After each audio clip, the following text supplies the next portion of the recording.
Resika hafana noho ny fitiavan'Andriamanitra sy ny famindram-pozy.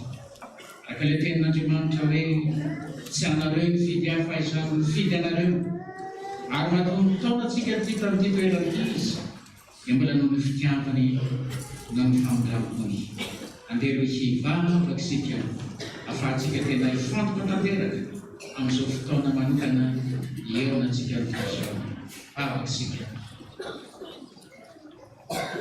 Manome voninahitra anao zay Jesosy, manome voninahitra anao satria tsapana dia tsapana tokoa fa ianao no atom-pisinay, ianao no atom-pahaveldomanay ary mahatonga latonga sa mahatsara eto amin'ity toerana ity zahay dia noho ny fitiavana noho ny famindram-ponao mbola menao mbola menao tanjaka, mbola menao fahasalamana izay isaorana ianao manokana satria fitiavana faminao zany.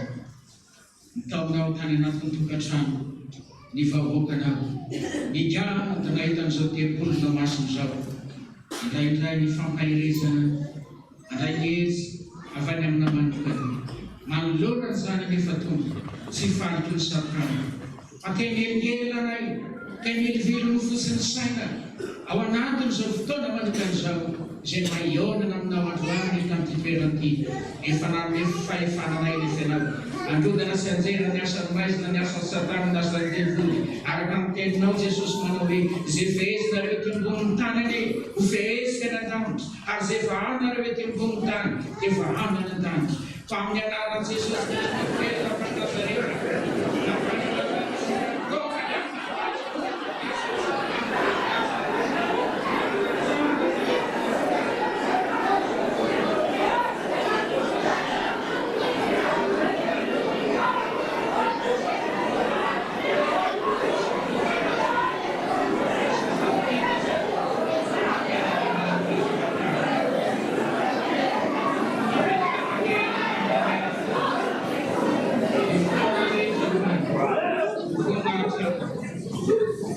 Hari ini kita akan faswa untuk mengambil istilah kecuali dari siapa yang benar, evan utang terusah, karena ada siapa yang sudah sesuai. Amin.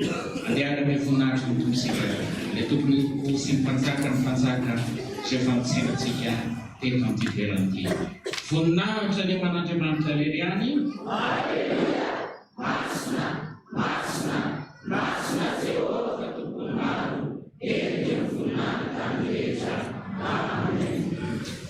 Kembali tu benar mana kali praktik ini yang benar di faswa benar sinfia dana, afamna teman terai lagi tu pusi panzakan di panzakan. Misalnya teman yang kritik yang betul benar.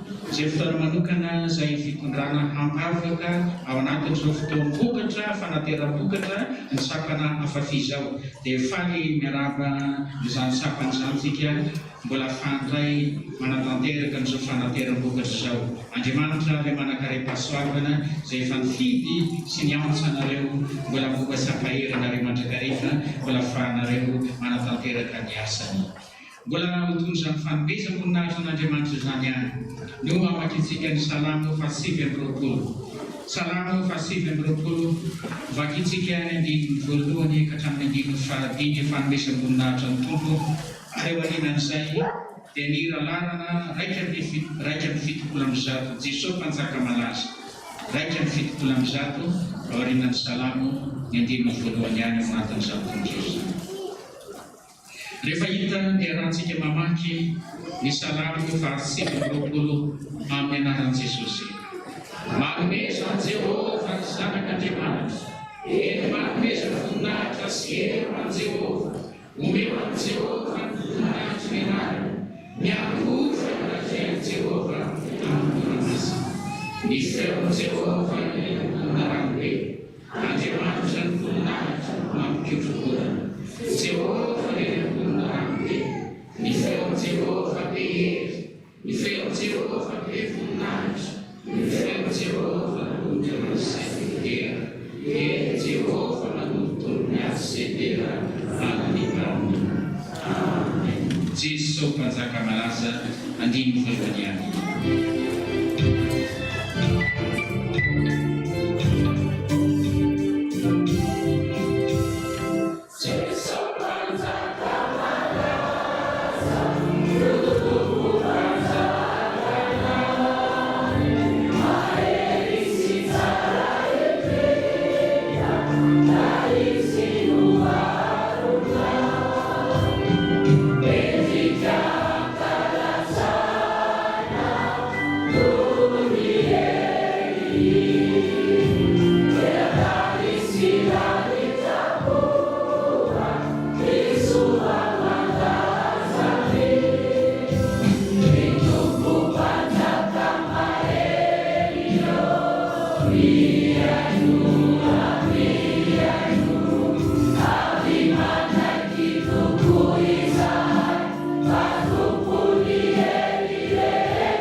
Mijadana itanso kepul namasum Joseph.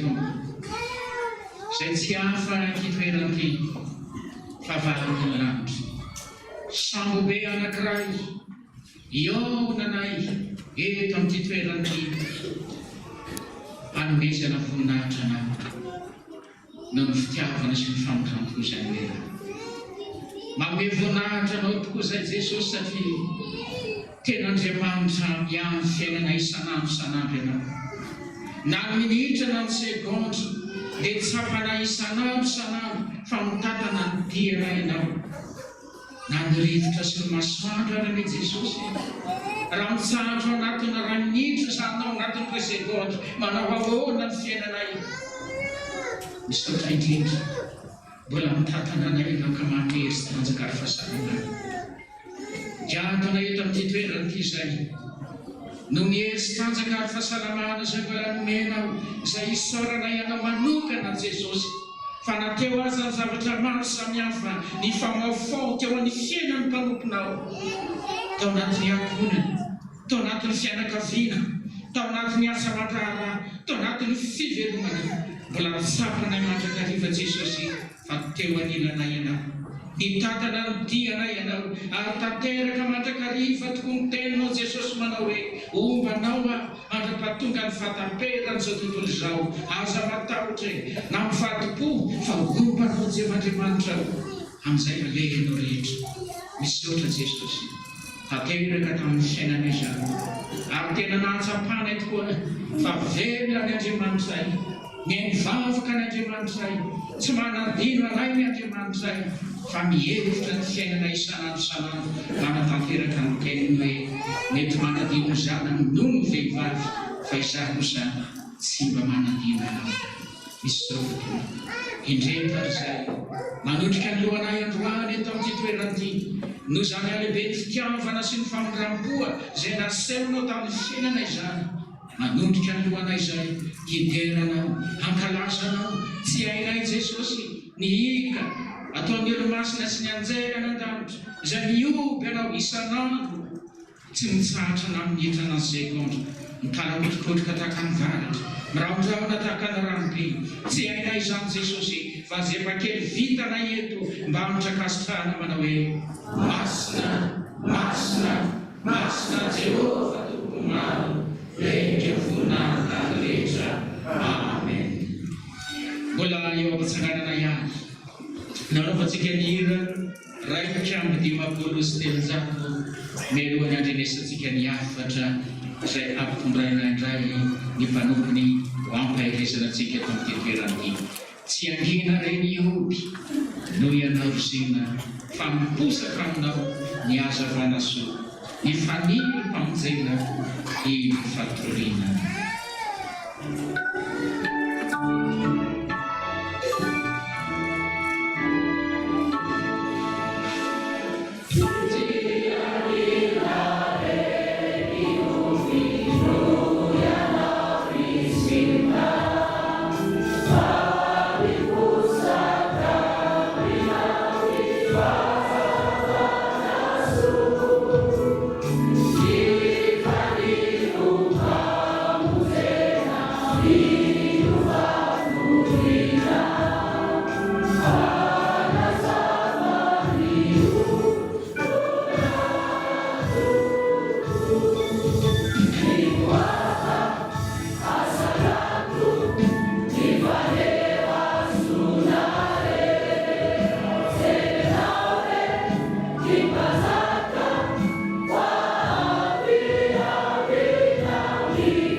Mirava manokana ny sampana atokopira fanasa fifoazana natratra izao fanavitera vokatra izao. Ny ten'Andriamanitra dia atolotra ho anareo mandrakariva hoe mandeha raha mbola manana ny mazava ianareo dia tsy hatratrareo ny maizina. Ny ten'Andriamanitra izay hoentinao antsika ry havana dia andeha hovakintsika izay voasoratra ao amin'ny tantara faharoa toko fahaefatra ambin'ny folo. Tantara faharoa toko fahaefatra ambin'ny folo. Nerinan panjat sana.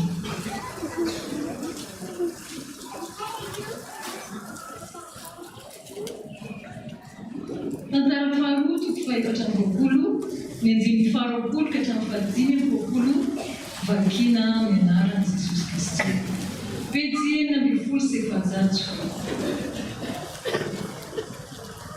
Testamenta taloha.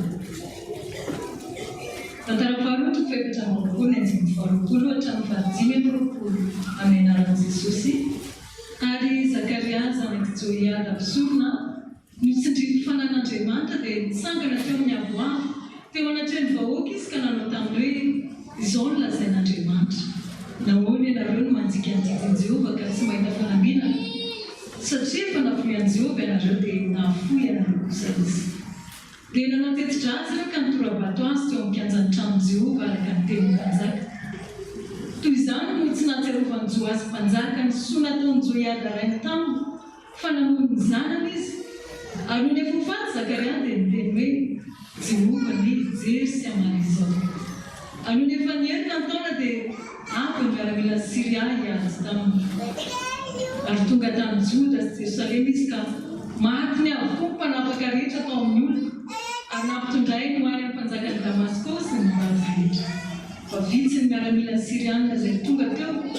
Nefa Jehovah nanolotra ny miaramila maro eo an-tanany noho ny nahafoizany an'i Jehovah Andriamanitra ny razana.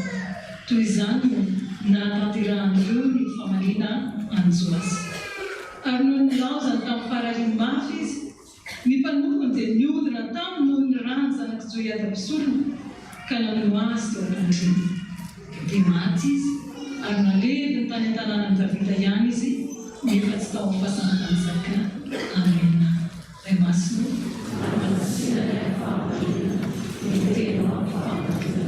Amen. Indriavana.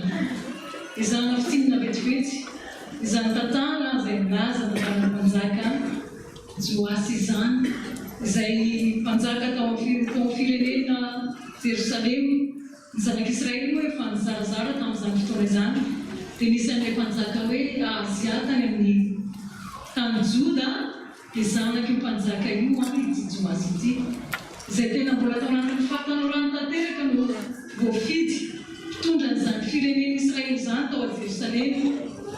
Dia nanana besorona izy izay nilazaina teto hoe Joiada, izay anisan'ny nolotsaina azy, nalohana azy tamin'ny lafiny maro samihafa.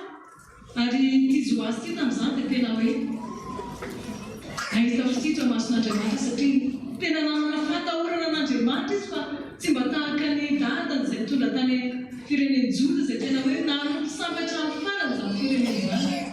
Fa izy dia miavaka voafidy ho mpanjaka ny Jerosalema teto.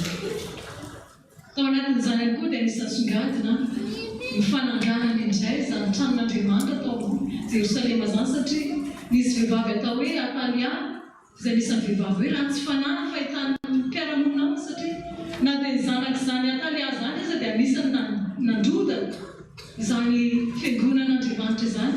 Dia izay zava-masina rehetra tao anaty fiangonana nateriny tany amin'ny sampy daholo.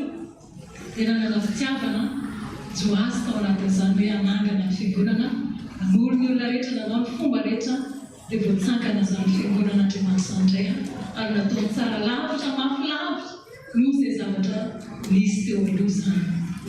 Rehefa feno tempolo amin'izany taona nefa besorona Joiada ilay niaraka taminy teo foana dia efa antitra be dia maty izy. Dia rehefa maty izy dia niazakazaka ny mpanapaka rehetra tany amin'ny fireneny Joda nikohoka teo anatrehan'ity mpanjaka Joasy ity. Dia nanaiky an'ireo Joasy dia inona ny zava-nisy mivadika tamin'Andriamanitra izy raha asa nanopon'Andriamanitra Joda tao anatin'ny fampitsana. Nefa rano dia inonazana teo hoe mpaminany vaovao indray Andriamanitra mba nananatra an'izy ireo satria tena hoe tonga misy ny fahatezeran'Andriamanitra tamin'ny Joda sy Jerosalema dia niantso an'i Zakaria izay mpanompon'Andriamanitra zanaky Joiada ihany niantso nangataka hoe ifona amin'Andriamanitra tsika, andeha hiverina amin'Andriamanitra tsika, andeha tsika.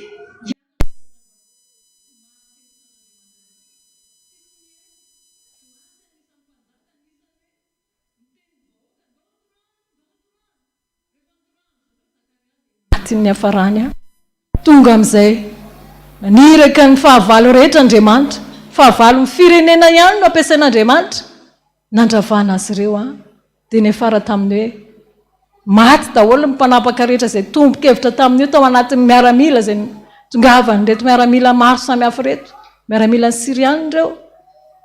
Dia nefa rano Joasy dia narary mafy teo mpandrina, niala taminy daholo amin'izay izay rehetra nanodidina azy nefa rany ary ilay mpanompony any namono azy dia maty izy. Andehaka antsika lesony izany tantara izany ry havana, aza dinoina mihitsy ny hoe taona ny fandringanana. Maro ny zavatra rehetritsika mahakasika an'izany. Fa ity tantara ity no andehaka antsika lesona androany satria Andriamanitra tsy mandringandringana foana amin'ny zavatra tsisy dikana. Fa izay olom-bo fidika mivadika izany no aringany rehefa tsy manaiky miaino ny mpaminany.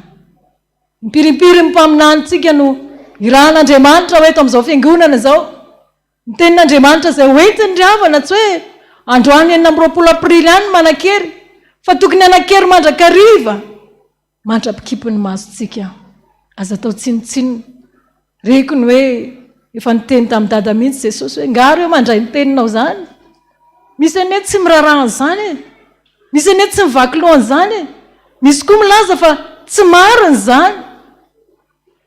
Androany ao anatin'izao vokatry ny sampana fafi izao mitondra ho hafatra ho antsika fiangonana rehetra izahay anao antsoantso avo fanao nainany amin'ny tafika masina. Ny olona any tonga dia mibebaka vao mandray ny tenin'Andriamanitra. Fa izao senao manahoana ny fandraisantsika ny tenin'Andriamanitra. Ndao sanatria afara tahaka izao Joasy izao maty foana nefa mba olona tena hoe nanompo an'Andriamanitra sy tena hoe tia an'Andriamanitra na vita fiangonana ho an'Andriamanitra.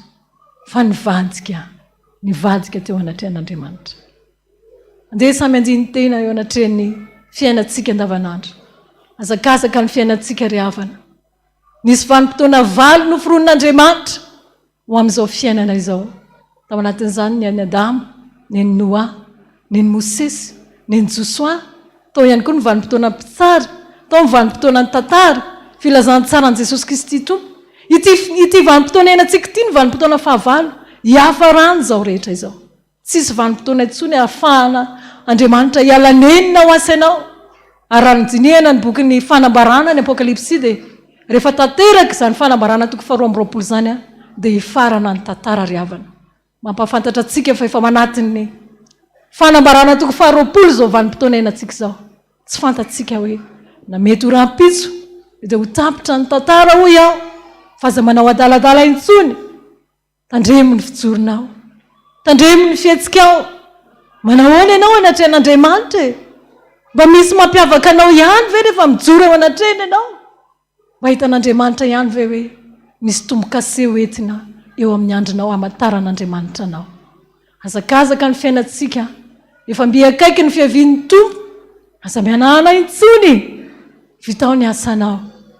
Tadidio tsara fa miteny soratra masina milaza mandrakarivany amin'ny Tesalonianina 1 toko 5 ihany manambara hoe miambena ianareo fa ny devoly fahavalonareo dia mierina tahaka ny liona, mitady izay arapany isanandro.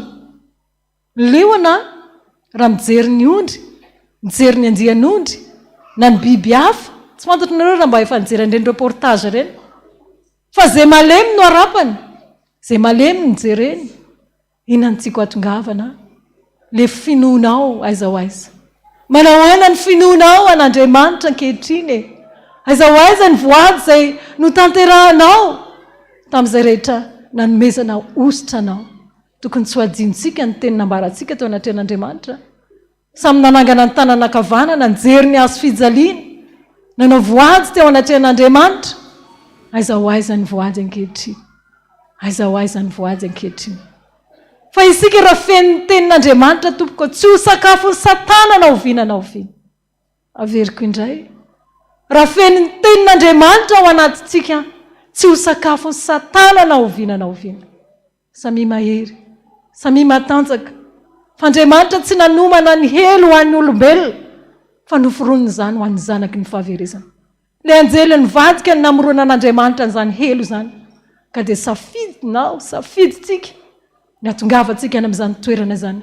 Fa Andriamanitra efa nanomana ilay toerana tsara indrindra, efa voahomana izany toerana izany. Miandry asa ianao, miala nenina mandrakariva ny amin'ny fiverenantsika, ny amin'ny fialantsika, ny amin'ny fahazaran-dratsy, ny fitondran-tena dala sy ny tsy fanaovana ny asan'Andriamanitra, fampilafilanan'Andriamanitra amin'ny fotoana rehetra. Eny fanady ataoko hoe kely sy bitsika indrindra aza dia mbola misy foana ny entary miditra amin'izao hivavaka. Fa nahoana ny vitanao tsy tara rehefa mianatra ianao, rehefa miasa ianao. Mety misy ny hoe mahazo billet d'entrée ianao raha tara amin'ny fito dia amin'ny valo metry. Fa any Jerosalema vaovao tsy sisy billet d'entrée, sa misy any Virginy 5 adala. Mbola variana nandeha nividy indray ny tenin'Andriamanitra rehefa tsy nanaiky ny Virginy 5 endry. Tsy ho ampy antsika ty fa mandehana aloha any am-pivarotra. Variana tany efa nihidiny ny varavarana, efa tonga ny mpapakatra. Sao dia sendra an'izany saosy ianao, mba tonga ny vavaka teto ihany. Firy-taona nanompoana an'Andriamanitra kanefa voatonga ny zavatra sarotra dia lavo, voatonga ny zavatra tsy mety dia ketraka, voatonga ny zavatra manahirana dia tsy hita. Mampitomany an'i Jesosy mandrakariva ny samy fantady io. Ranomaso isan'andro ny an'io Jesosy io, eo amin'ny tanakavanan'Andriamanitra mbola mifona asy ianao hoe raha io mamelany ilo fa tsy fantanjay atao. Alay fisaretsany izany ranomason'i Jesosy, fa tsy zakatsika izany, tsy zakatsika izany, fa le devoly mitega manao hoe ireny zao, ireny le nividinao, zao ny ataony. Mieritreritra manao ny adalana rehetra any amin'ny mangingina sy ny maizina, aza mihevitra na hoe tsisy mahita. Fa mbola ho avy ny fotoana, écran géant anehoana ny zavatra vitantsika rehetra ny an-danitra any, hitsaranantsika ny anjelan'ny vavolombelona ao anatin'izany. Tsy afaka ilaza na hoe tsy za io Jesosy, tsy nanao an'izany Jesosy, fa hatramin'ny zavatra mety tsy ho tsaroanao aza ho hitany masonao. Zeny ety dia mbola misy ny fotoana, mbola azo ialana nenina tonga avy iverina amin'Andriamanitra. Hoy aho hoe manahoana ny herin'ny finoanao, manahoana ny lanjan'ny finoanao, manahoana ny refin'ny finoanao. Ary amin'ny fotoana inona moa ny ahafantarana ny olona hoe manampinaolo? Amin'ny fotoana inona? Amin'ny fotoana tsarotra tompoko, amin'ny fotoana mandalo fahasarotana lalina ianao, eo no atsapana hoe manahoana ny finoanao. Moa ahita finoana ety ambonin'ny tany va Jesosy Kristy rehefa tonga ny fotoana izay hidinany handray ny azy, ho foana ny ranomasina, ho foana ny zavatra rehetra izay rehetrarehetra tsy mifanaraka amin'ny sitrapon'Andriamanitra, fa ho avy ary tsy maintsy ho avy ary tsy maintsy ho tanteraka izany fitondran'Andriamanitra sy drafitr'Andriamanitra izany. Mangataka ny sampanafafia anao le hira hoe vavaka hatrany ny anjininy voalohany any, mangataka antsika ianao izany tononkira izany, fa na dia kely tahaka ny voatsinampy aza ny finoantsika dia mahafindra tendrombohitra izany tompoko. Samy mahery amin'izao hazakazaka izao, fa tsy maintsy ho avy ny andro hijoroantsika eo anatrehan'Andriamanitra, tsy raikaraika avy tsisy afaka hiala amin'izany, fa dia nyzao dia omany ny dianao.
ny Matthieu 5:20 dia milaza hoe fa hotoriana amin'izao tontolo izao hoe tsy filazany tsara ny fanjakana ity ho vavolombelona amin'ny firenena rehetra dia vao ho tonga ny farany.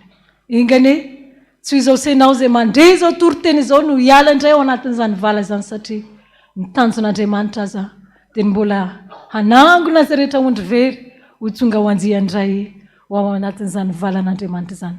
Samy mahery, samy matanjaka, mijoroa mandrakariva, ny tenin'Andriamanitra zany no hery ho anao ary ny finoana zany ihany koa no hoentsinao miady andresenao ny zavatra rehetrarehetra. Fijoroana vavolombelona satria ao anatin'ny vokatra moa no amaranana izao toriteny izao. Tamin'ny taona lasa iny dia mamerina fisaorana ho antsika fiangonana rehetra satria ny fanohanana izay nataonareo nafahanay nanatontosa izany tafika masina izany tany amin'ny faritra Andramasina izay nangatanay tamin'i Jesosy nanoloana ny fangatana maro be tonga teo anatrenay hoe Jesosy aiza ny toerana tianao hanatanterahana tafika masina dia tany ny toerana nirehanay. Rehefa nanao reconnaissance ny birao sy ny komity sasatsasany ny alohan'ny tafika masina dia nahita hoe misy toerana tokony alena efa tsy tonga amin'ny fiara eo amin'ny 2 kilometatra 3 kilometatra eo tena hoe tsy tonga amin'ny fiara ary sarotra ny manatanteraka ny fandaminana ao anatin'izany hoe mpikambana maro amanjato ny mandeha dia nanao fanentanana tamin'ny fokon'olona sy ny vahoaka dia nanaiky izy ireo hoe raha hitondra fitahiana ho antsika ny fahatongavana izany mpanao tafika masina izany dia andesika hiara entana dia namboarina izy ireo ny lalana riavana dia vita somatsara tonga ny fiara izany lalan'izany nafana natanteraka ny tafika masina. Marobe ny zavatra nitranga fa tamin'ny toerana anankiray dia nambara taminay hoe misy toerana misy tanàna tampokavoana izay tena hoe mideza ny fahatongavana eny tsy maintsy andeana tongotra io fa tsy tonga ny fiara. Zany toerana zany ozy izy ny plaza ny mpitandrina tany an-toerana dia tsy mbola tafiditry ny mpitory ny filazantsara mihitsy. Tsy mbola nisy nahavita tafika masina tamin'io toerana io mihitsy satria miezaka manakana ny ao anatin'ilay tanàna hoe tsy mila an'izany zahay. Ary araka ny tantara aza dia nisy masera hono mba niezaka kanefa tsy tonga teny fa nianjera avy teny dia nikijijy mandrapatonga taty ambany taty.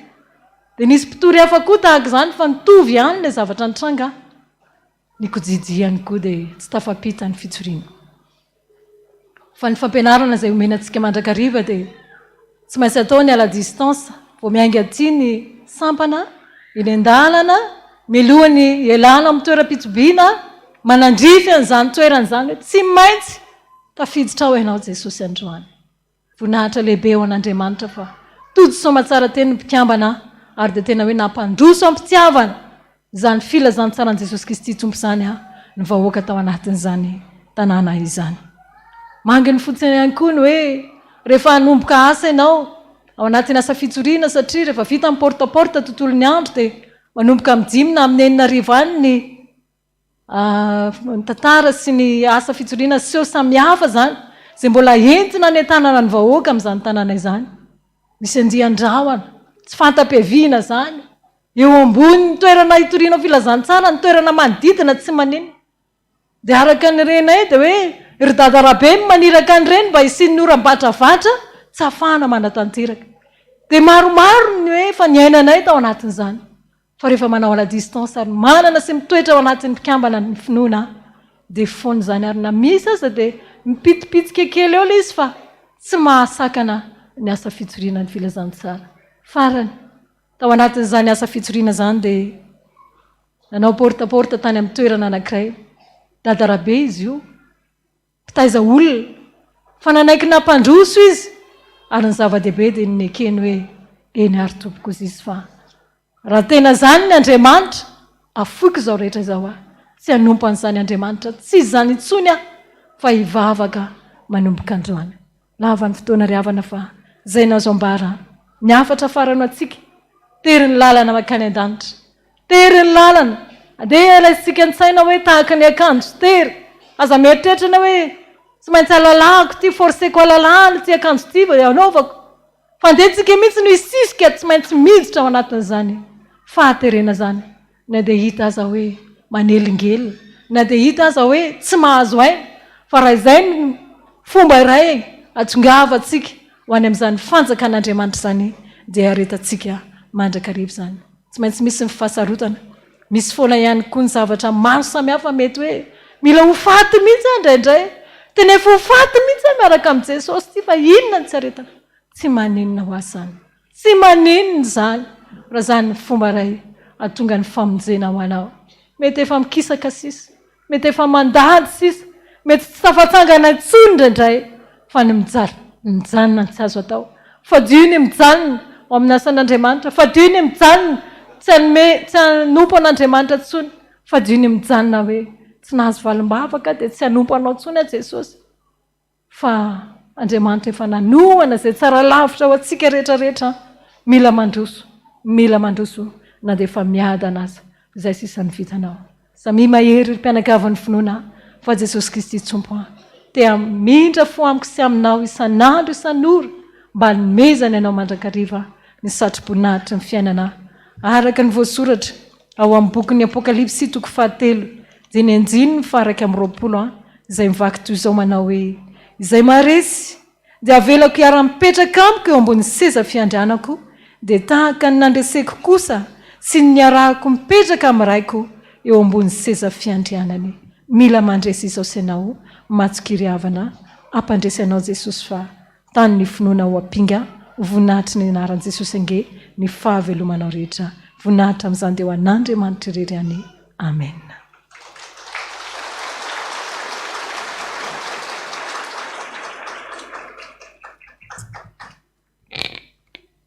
Misaotra n'Andriamanitra ao anatin'izany teny fampahirezana sy fampitrakana ho antsika izany. Mialohany hidirantsika ao anatin'ny fiantoranan'ny Tompo hivavaka dia tsara ihany ny manao tantitra tahaka an'izao satria ny fotoana tahaka an'izao dia fotoana ihany koa mba hanehoana fankasitrahana sy fisaorana ho an'ny vahoaka n'Andriamanitra. Tamin'ny taona lasa moa dia efa nisy ny tafika ny asa izay natao ho fijoroana vavolombelona tao anatin'ny fananganana ny fiangonana tany Atsara Maraina. Dia isaorana manokana ho antsika tsiraray avy tokoa fa vita somatsara ny fananganana izany fiangonana izany ary efa natolotra ho an'ny tompo-tanàna sy ny sinôda. Ny fifaliana dia efa mahatratra any amin'ny 100 any ny isan'ny mpivavaka ao anatin'izany fiangonana izany amin'izao fotoana izao izay isaorantsika amin'ny tompo manokana noho ny fitiavany sy ny famindram-pony. Ny anankiray faharoa tamin'ny krismasy teo dia tsy nety mihitsy ny fiangonana tao anatin'ny manodidina fa hoe amin'ity krismasy ty na ny fiangonana rahavavy manodidina rehetra dia hoe ao an'FPVM-ntsika ny anao krismasy dia isaorana ny tompo noho ny fitiavany sy ny famindram-pony izany rehetra izany. Noho ny ezaka sy ny fitiavana izay nataontsika tsiraray avy nafana nanatanteraka an'izany. Fitana tsy hoe manindry, tsy hoe tsindrina ny tolo-tenin'ny pasteur fa manamafy. Tena rehefa nao tafika masina tokoa zay tamin'ny heritaona dia misy ny tirazy atao moa dia entina ambavaka reny. Toerana maromaro ny tao anatin'izany, Dego, Fenerive-Vesta, ny provinsa rehetra dia tafiditra tao anatin'izany koa itoerana anankiray io. Misy tiako hijoroana vavolombelona mantsy ao anatin'izay. Rehefa tao reny ny tafika masina reny dia tsy misafidy zahay toerana manodidina ety satria ny toerana ety dia mba vitany 2 andro na vitany 2 andro fa le any alavitra any ny toerana atao. Dia nityreny sekretera daholo reto le izy. Rehefa vita ny tirazy zany dia hoe reto le toerana le dia ny voatsongo tao anatin'io rehefa nentina ambavaka dia misy le toerana hoe Ambomasoa. Eo le fahadiso-kevitra, tsy hoe fahadiso-kevitra fa le fitondran'Andriamanitra tsy takatry ny saina.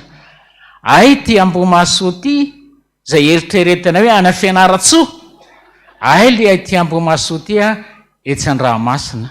Akombona Andramasina zay Ambomasoa ny anaran'le toerana. dia izay ny fitondran'Andriamanitra. Orooro tao anatin'ny tapabolana andehanana amin'izany tafika masina izany.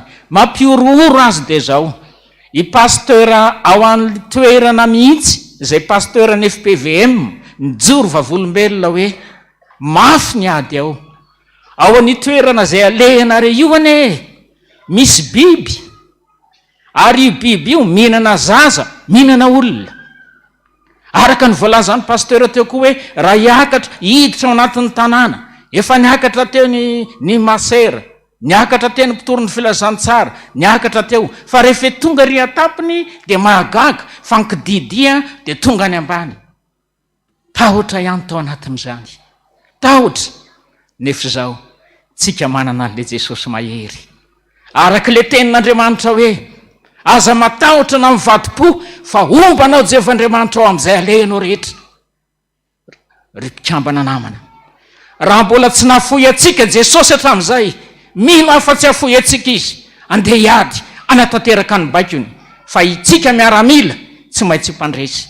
Isaorana an'Andriamanitra fa vita somatsara ny tafika masina atao anatin'izany toeran'izany, ary ny fifaliana na dia saika tsy nomenana aza ny trano ivatanana, ny vory ny taon'ny fiangonana rahavavy hatramin'ny fokon'olona, tsy mety tsika trano ivananan'ireo, fa rehefa nivavaka dia niditra teo ny président fokotany, tonga ko ny fiangonana rahavavy hoe ry fianakaviana, hiaraka aminareo zay, io ny trano ivadananareo, ahafahanareo manatanteraka ny asa eto an'izao tanàna sy vohatra zao. Isaorana ny tompo zany noho ny fitiavana sy ny fanovantona. Mahery ny Jesosy tsika. Ny zavatra anankiray tiako isitomana ny sain'ny mpiandry sy ny mpitoro ny filazantsara anankiray dia ity: ry mpiandry, ry kristianina, manana fahamasinana, manana toetra ihany koa ahafahana manambara ny afatry ny tompo, fa tao an'le toerana anankiray ity mantsy izay nandananay hitoriana ny filazantsara, misy marary anankiray izay efa tsy sitrana nandritra ny taona maro. Miasa ny mpiandry tsy mety sitrana, vavaka ny mpiandry tsy mety sitrana. Rehefa nataony fanadihadiana tamin'ireo mpiandry reo, reto mpiandry reto miady, ny fakahala, ny fanenjika. Ny fakahala sy ny fanenjika tsy niseho ny voninahitr'Andriamanitra. Rehefa natonina izy ny fadi-pidinihana, ny fampiresahana, ny fandresy lahatra, dia nibebaka ka nanao an-dranomaso nandohalika tany tompo. Izay vavaka sy fibebahana izay fotsiny tsy nesana le marary, fa vita ny vavaka sy ny famialana ny fibebahana, nisitrana ny marary, nitsangana teo am-pandria. Izay koa ny tiana ampirisihina antsika androany eto amin'ity toerany ity, apetrao amin'Andriamanitra ny asa. Ny tenin'Andriamanitra izay noraisinao azy atao tsinotsinony zany, fa ampiaro amin'ny fiainanao mba hitanao ny voninahiny, hisehoany voninahiny, fa irak'Andriamanitra ianao azo atao matiatoka noho ny fisinao ny tompo. Farany, nisy rangahy anankiray tena mafana fo tao anatin'ny fiangonana, tena mitory ny filazantsara, manao ny adidy eo anatin'ny fiangonana, ary tsy misy izay tsy ataony. Raha iraka koa hampanaoviny mpitandrina, mandeha izy. Asa mpanaoviny mpitandrina, mandeha izy. Izay rehetra anarahana azy, mandeha izy. Fa izao, ndre mandeha izy, nanatona ny mpitandrina. Ny antony, manana olana mantsy izy, dia tsy mety ny va mihitsy. Dia nanatona ny mpitandrina izy, raha zay efa nianarany: pastero,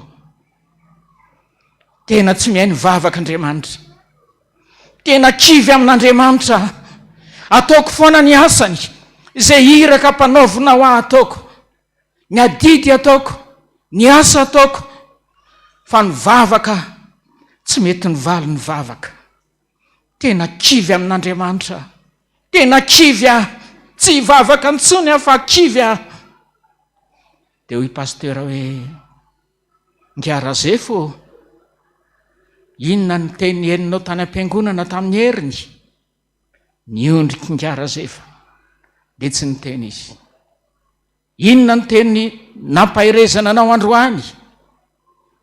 Tsy nisy voaraingara zay fako any ko, tsy nampiariny teo amin'ny fiainany.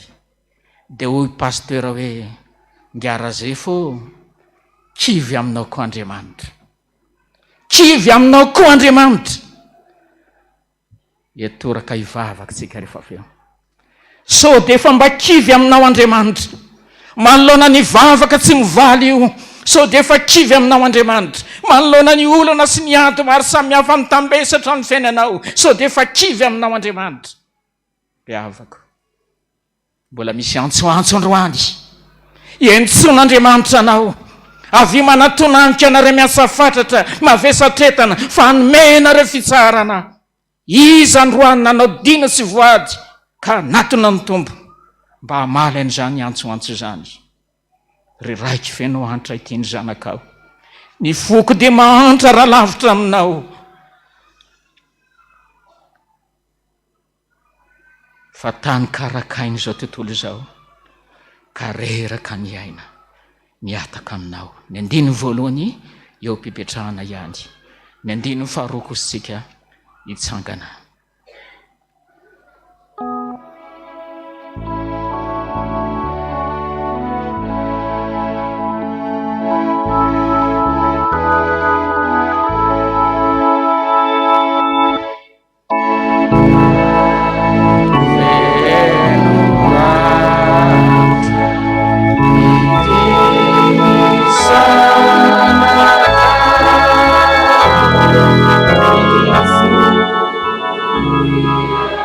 Raha lavitra aminao,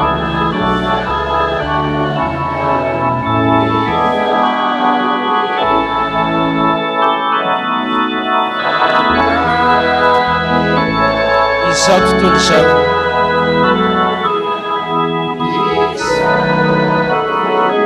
ka reraka ny aina.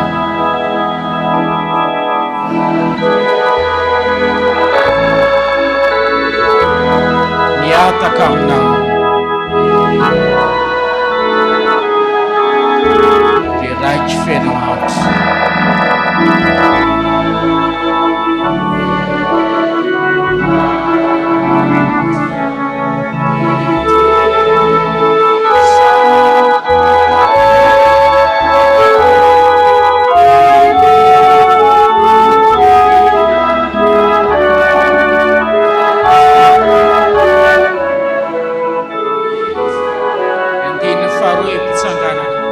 Nivezivezy ianao, nikaro zava-tsoa, nikaro zava-tsoa. Zay rehetra hita nandramanao avokoa,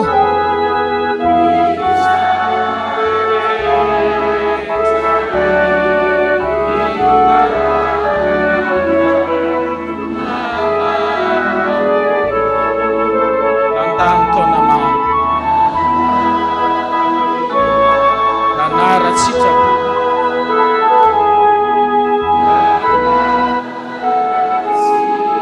kanefa tsy nahazo.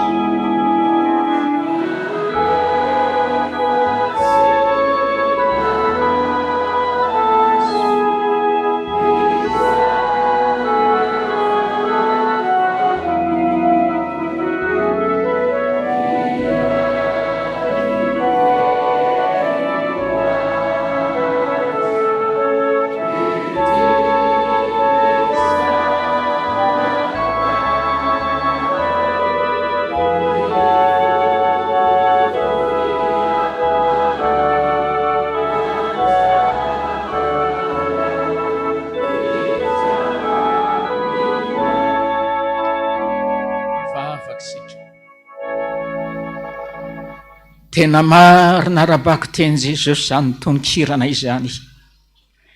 Nivezivezy, nikaro zava-tsoa, zay rehetra hita nandramana avokoa, nandany taona maro, nanara sitrapo, kanefa mandraka ankehitriny tsy mbola nahita zay nahafapo.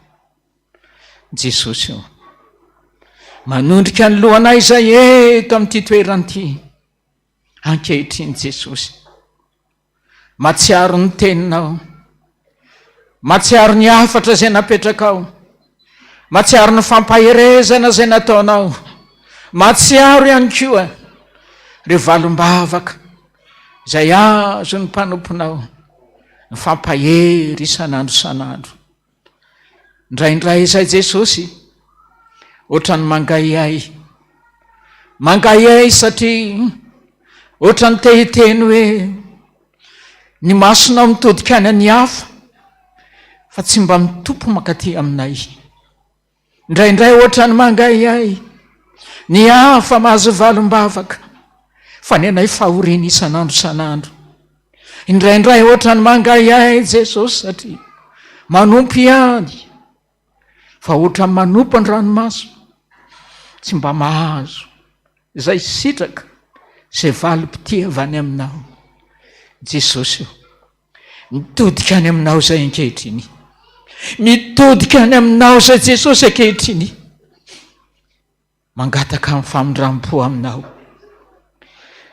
Tsy hitanay Jesosy izay ho lazaina, mpanota izay, tena mpanota, spesialista amin'ny ota, tsy mendrika akory na dia niantso ny anaranao azy, fa no le teninao Jesosy, no le teninao Jesosy hoe avy manatona amiko ianara-miasa fatratra mavesatretana fa nomena re fitsaranao.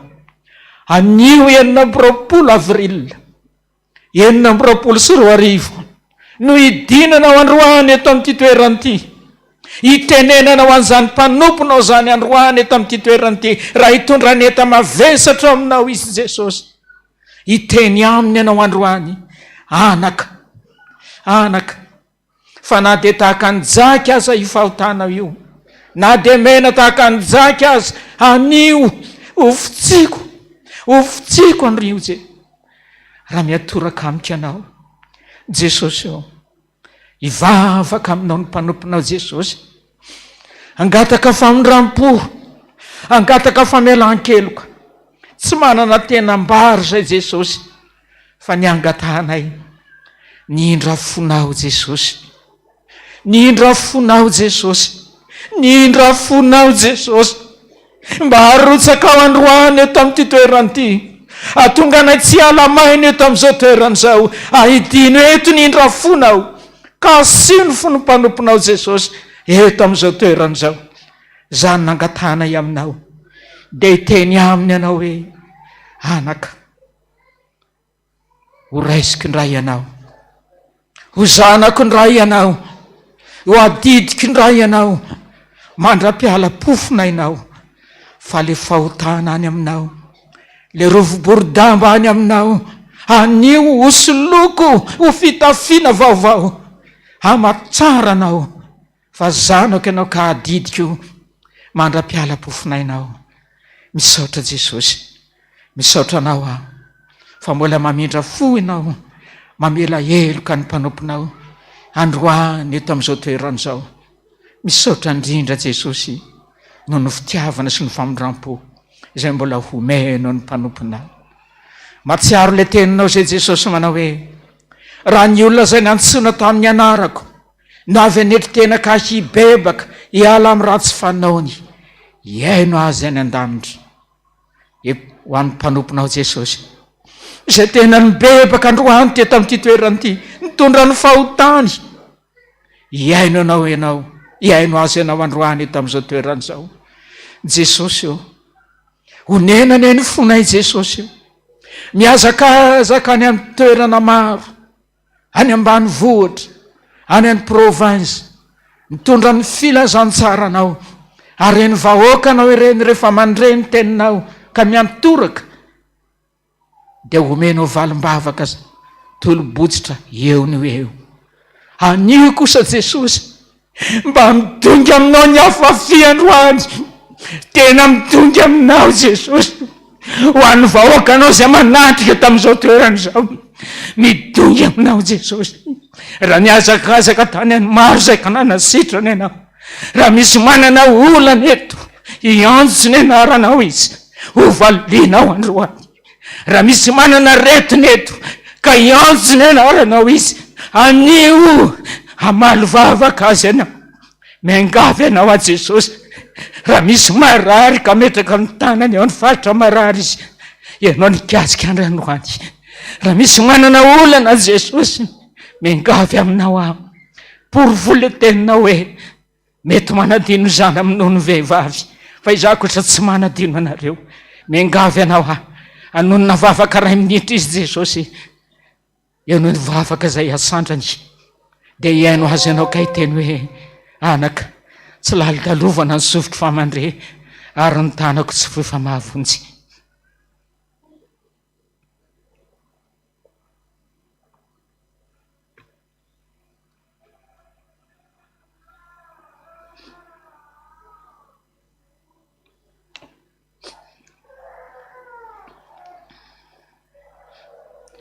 Enonao zany vavaka zany Jesosy, mahatoky aho, fa tahaka nanasitrananao ny maro no mba nasitrananao azy, tahaka nanomezanao vahaolana ho an'ny maro, mba nomezanao vahaolana ho azy ko androany eto amin'ity toerana ity, mba hatsapany fa Andriamanitra mamaly vavaka ianao velona zay efa miteny hoe anaka, anontany sy izay rehetra eo aminy.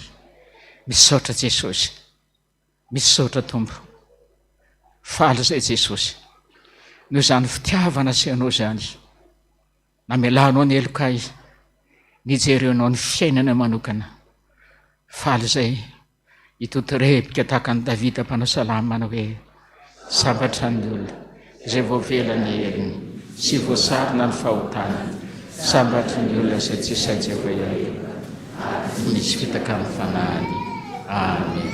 Mihinana Andriamanitra ray sy tompanao lavitra sy ny tany ao, ary mihinana Jesosy Kristy zanalahy tokana tompontsika, izay nitoritorona tany fanahy masina, nateraka Maria Virginy, nitsahana napaka Ponty Pilato, nombona tamin'ny azy fijaliana, matika nalevina, nida tena amin'ny fiainantsika, nitsangana tamin'ny maty tamin'ny andro fahatelo, niakatra ho any an-danitra, mipetraka ao ankavan'Andriamanitra ray sy tompo, avy amin'ny haviny tsara velona sy maty, ny fanahy masina, fiombanana masina manerana izao tontolo izao, fiombanana ny olona masina, ny famelan-keloka, fitsangana ny tena maty, ary ny fiainana mandrakizay. Sambatra Jesosy raha miaraka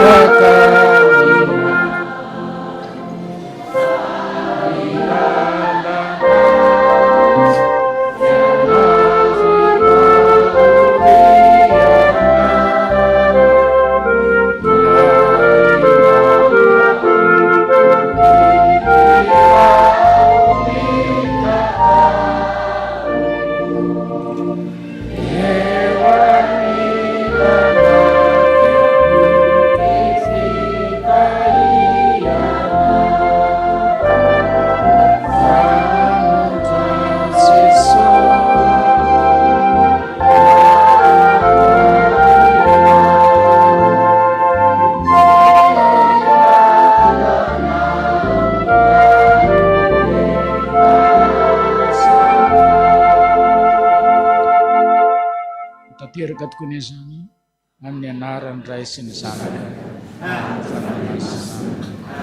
voninahitra ny ao an'Andriamanitra lehiany. Masina, masina, masina Jehova Tompo maro, eriky ny voninahitra rehetra. Kitraka ny tena.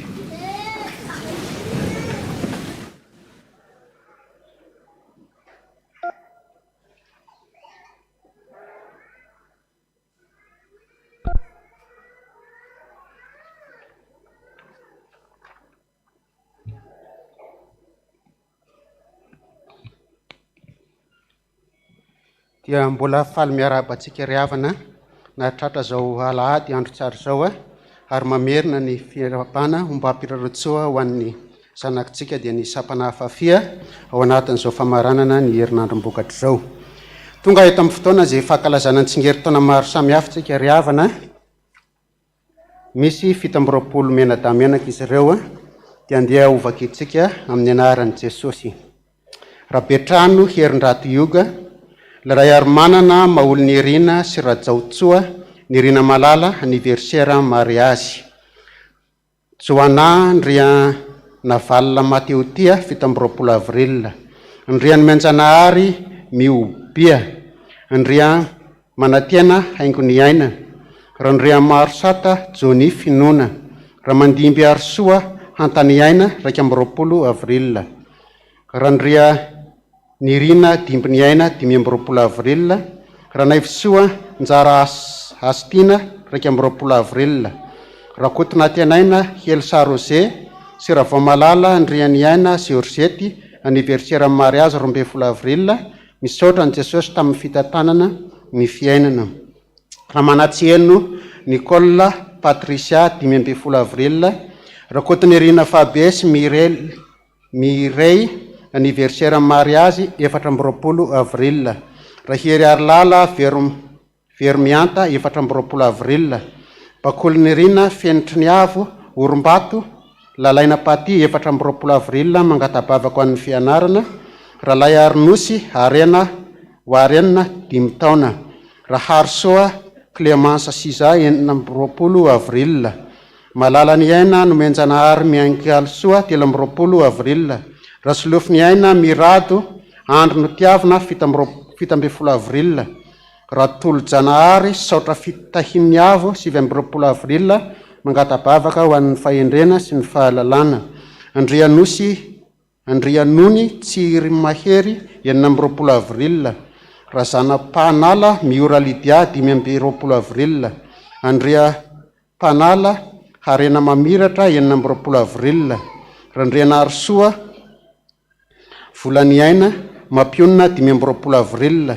Randriana Arsoa volany Amerika 20 avril. Rakoto Mananjara najoro ny aina fitiavana Eliza 3 taona 19 avril. Rakoto Mananandro Maminy Irina 19 avril. Ratsiferana Mikiajy Nakatoavina Jona dia mamerina ny fiampiarabana sy ny firaritsoa ho anareo 17 mianadahy-menaka. Ny fiangonana moa dia manana ny kado tsara indrindra izay ho anareo dia ny tenin'ny soratra masina izay omenanareo izay hita ao amin'ny Isaia toko fa 270. Isaia toko fa 270 ny andininy tapam-by amin'ny andininy fahasivy sy ny andininy fahafolo. Isaia toko fa 270 tapam-by amin'ny andininy fahasivy sy ny andininy fahafolo. Izay mivaky toy izao amin'ny anaran'i Jesosy manao hoe: mpanompoka ianao efa nofidiko ka tsy mba hariko. Aza matahotra anao fa momba anao aho. Aza merikerika foana fa izao n'Andriamanitra aho, mampahery anao aho sady mamonjy anao. Eno mitantana anao amin'ny tanana ka vana amin'ny fahamarinako aho. Amen. Andeha hitsangantsika ry havana hitondram-bavaka azy ireo.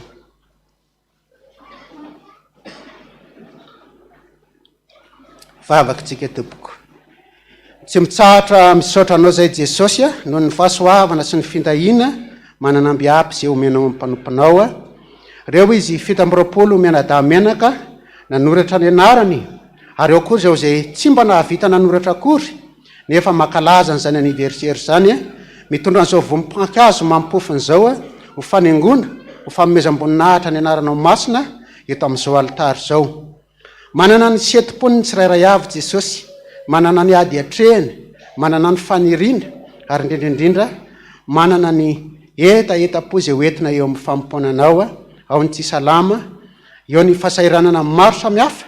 Izany rehetrarehetra izany nefa no tenenanao azy fa mpanomponao izy efa nofidinao tsy mba harinao. Mihina Jesosy fa izay rehetrarehetra any anatin'ny fony sy etaetany ihany dia efa eo am-pelantananao. Fa ny anangatahako aminao dia amarina amin'ireo mpanomponao ireo ny teninao hoe fantatra ianao mpanompoka ianao, ary raha mbola tsy mangataka akory ary ianao dia efa fantatra izay rehetrarehetra asoanao. Dia atao izany mivavaka izany Jesosy ho voninahitra ny anaranao. Saotra indrindra mpanompo malalo. Amen. Petrakantsika tompoko.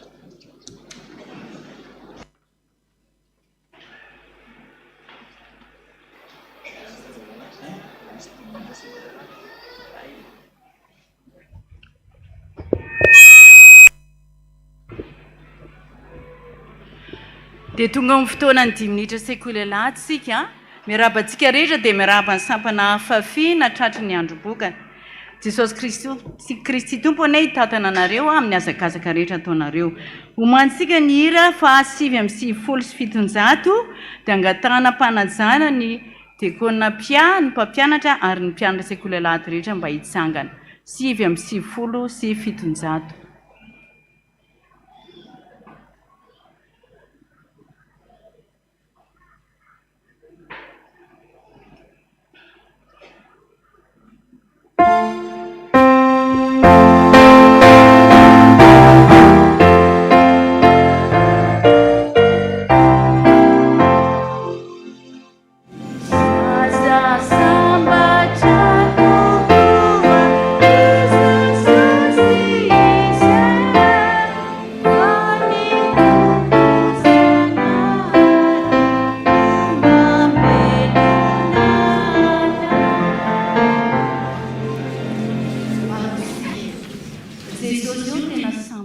Zay manana anao ankehitriny Jesosy teny aminay ianao fotoana fohy Jesosy fa mba angatahana aminao dia mba meo fifantohana ny ankizy rehetra mba tena azo zay rehetrarehetra tiana ho lazaina aminay dia mitenena Jesosy fa vonina iaino zahay sotra tompo amen.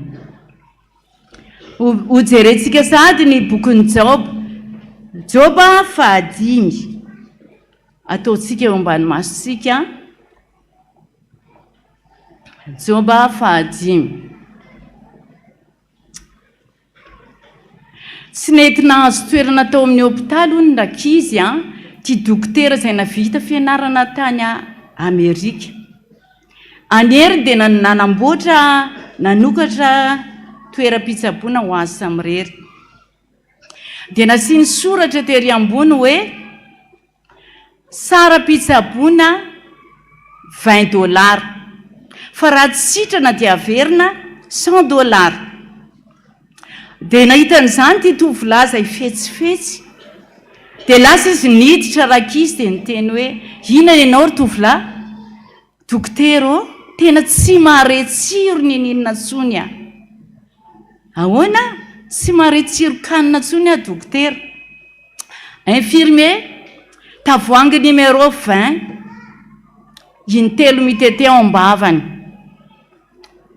natsotrona le izy ary tola santsy dokotera ay mahare tsiro ianao alefasiny $20 tompoko tezitra be izy sady lasa ho azoko ianao dokotera verina fanondrony ray izy dokotera tena tsy matadidiny ninona ntsony dokotera ay tsy matadidiny ninona ianao infirmier tavoahangy numéro 20 intelo mitete fangatsy zany any lela santso menao tamine ay natadidy ianao alefasiny $20 tompoko ho azoko ianao dokotera amin'izao faran'izao tena mahame $100 anay ianao.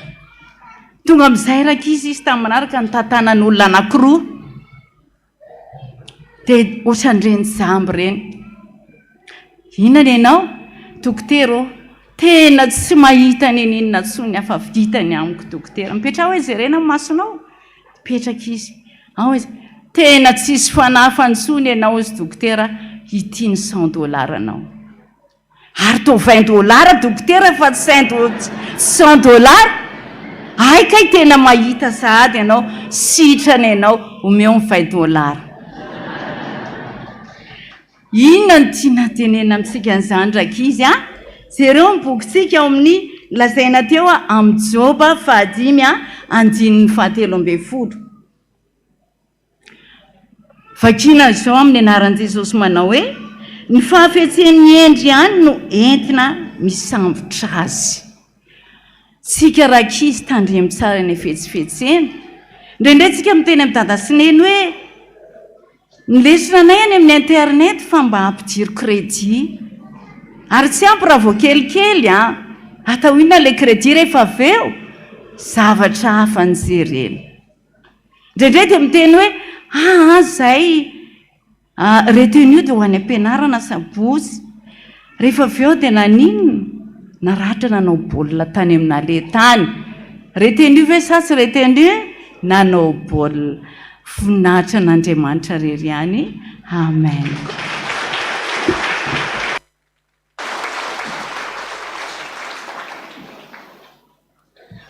dia miarabantsika rehetra indray a miona an' Jesosy eto ary Jesosy miarabanao a mahitanao indray a eto.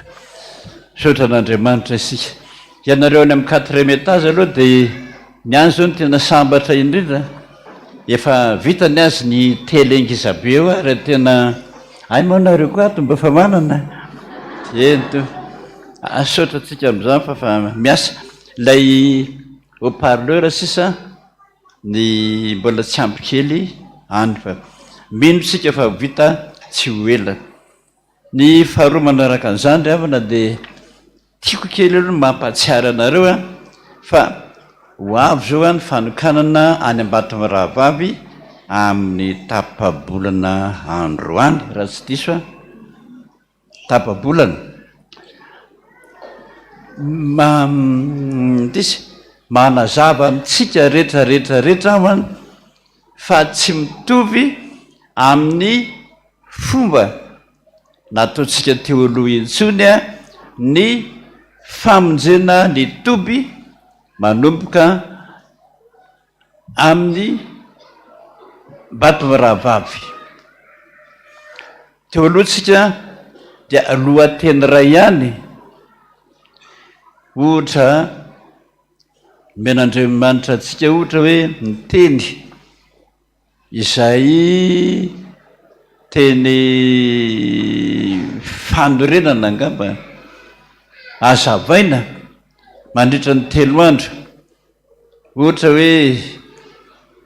hoe promotion a mpanompon'i Jehovah ohatra dia iny ihany a no resahana zoma hariva sabotsy fampianarana sabotsy amin'ny 7 fotoan-dehibe sabotsy amin'ny 2 ary any amin'ny fametrahan-tanana dia ny lahady zany hoe inenina mihainy toritentsika zany a dia zavatra ray ihany no resahana natoriana ohatra ny mahamoninaminaina izany amin'ity tapabolana androany ity a dia hafa mihitsiny manainga antsika rehetrarehetra ho tonga eny a zoma sabotsy lahady vao mijanona zay rehetrarehetrarehetra toany ny zoma manomboka ny zoma amoroa amoroa fa tsy misy tsolo le alina be iny amoroa dia fampianarana soratra masina hoentsika ny dodododoly ny mpampianatra soratra masina eto amintsika na ny eo amin'ny radio na amin'ny eto am-piangonana na ny amin'ny safiafy rehetrarehetrarehetrarehetra ny mpitandrana ny zoma hariva dia fampianarana samy hafa ny toriteny sy ny fampianarana eninareo lakamisy zoma ny eto an-taninanandrano reny eto hoe fampianarana mahatratra adiny ray sasany adiny 2 ara fa tsy mbola minaina mihitsy ny olona ary mitaizantsika mihitsy ny zany rehetrarehetrarehetra zany tsy le toriteny maimaika fotsiny hoe zao dia nareo mizaha fotsifotsiny le olona mitoriteny amenina tsisy tadidy tsony na ray ary tsy zay tsony fa fampianarana ho hitanao amin'izay fa tena ho feno dia feno mihitsy tenin'Andriamanitra ary mampiheritreritra anao a sy ampibebaka anao sabotsy maraina fampianarana dia tsy misy tsony le hoe ho azy hotokanana ihany fa any am-piangonana foany tsika rehetrarehetrarehetrarehetra manomboky ny amin'ny enina amin'ny sivy patonga ny sakafo fa ho hitanao fa zavatra samy hafa daholo ny fampianarana mivoaka ao. Raha manao fampianarana momba ny albadiry ianao zay tena ora olona vava amin'Andriamanitra tsotratranyzany ny zanakao ilay ankizy ao anatin'ny adaladalany rehetrarehetrarehetra io dia tia manandrakandrana. Lehilahy mikotikoti daholo ny ataony raharaha amin'ny fahatanorany. Vehivavy koa nefa tiany zany kotikotiana zany dia afokasika sy vanjy io vao mifampikasika ireo dia mirehitra. Tratra ny albadiry zany nefa lazaiko anao fa olona masika be zany miteny ratsy zany manompa zany mandrangotra zany manaikitra zany piteny daolodolona na mivolina ny sotra ao an-trano. Zava-doza eo amin'ny fiainantsika izany. Nareo moa tsy mahita fa ny atam-piangonana mahita an'izany foana. Ary efa nisy naratra mihitsy tao saika maty ara vonon'ny albadiry. Anatonga nay neritreretra hoe tsy maintsy miditra zava-dehibe amin'izany tsika, tsy maintsy manala an'io tsika. Ary ny ray aman-dreny rehetrarehetra mihitsy hoe aza miandry mpiandry rera olona fa matiny io anie ianao ary manan-kenda mihitsy izy. Aseko aloha ny tao ambony tao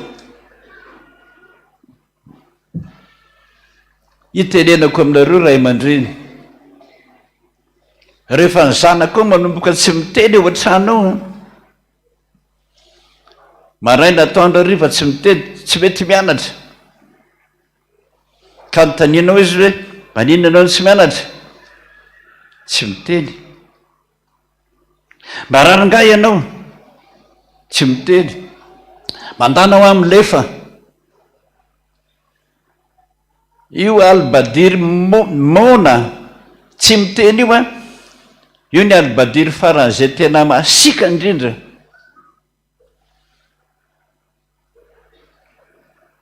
Iza ny anaranao, tsy miteny. Ina ny aretinao, tsy miteny. Fa izinareo mipetraka, tsy miteny.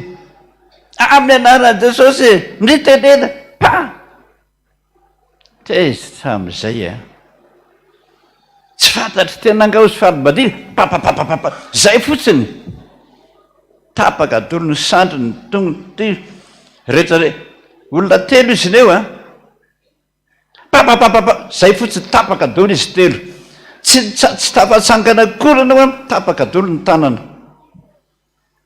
Ny anankiray raha lerany teo tapon-doha io rivotra io ataony an'izao fotsiny io rivotra io vy be ohatrany ty ny tena tana pa ty tapon-doha anyty ny velesiny ny ala daholo ny hoditra rehetrarehetra iny miaraka amin'ny sofiny. Ambulance ty mbambambambam na tonga iteny hoe fa ino lala ty zany misy maratra tao ambony tao data maratra ny nenina leran'ny albadiry tapon-dohany zara tsy maty fa raha be fotsiny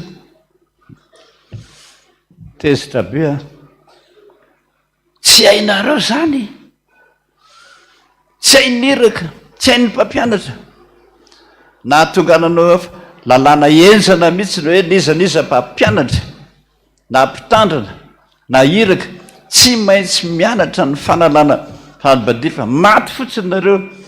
Ambulance no antsoina fa tsy Jesosy mitapaka ny tanana dia ambulance no antsoina fa tsy Jesosy fa jereo ny soratra masina.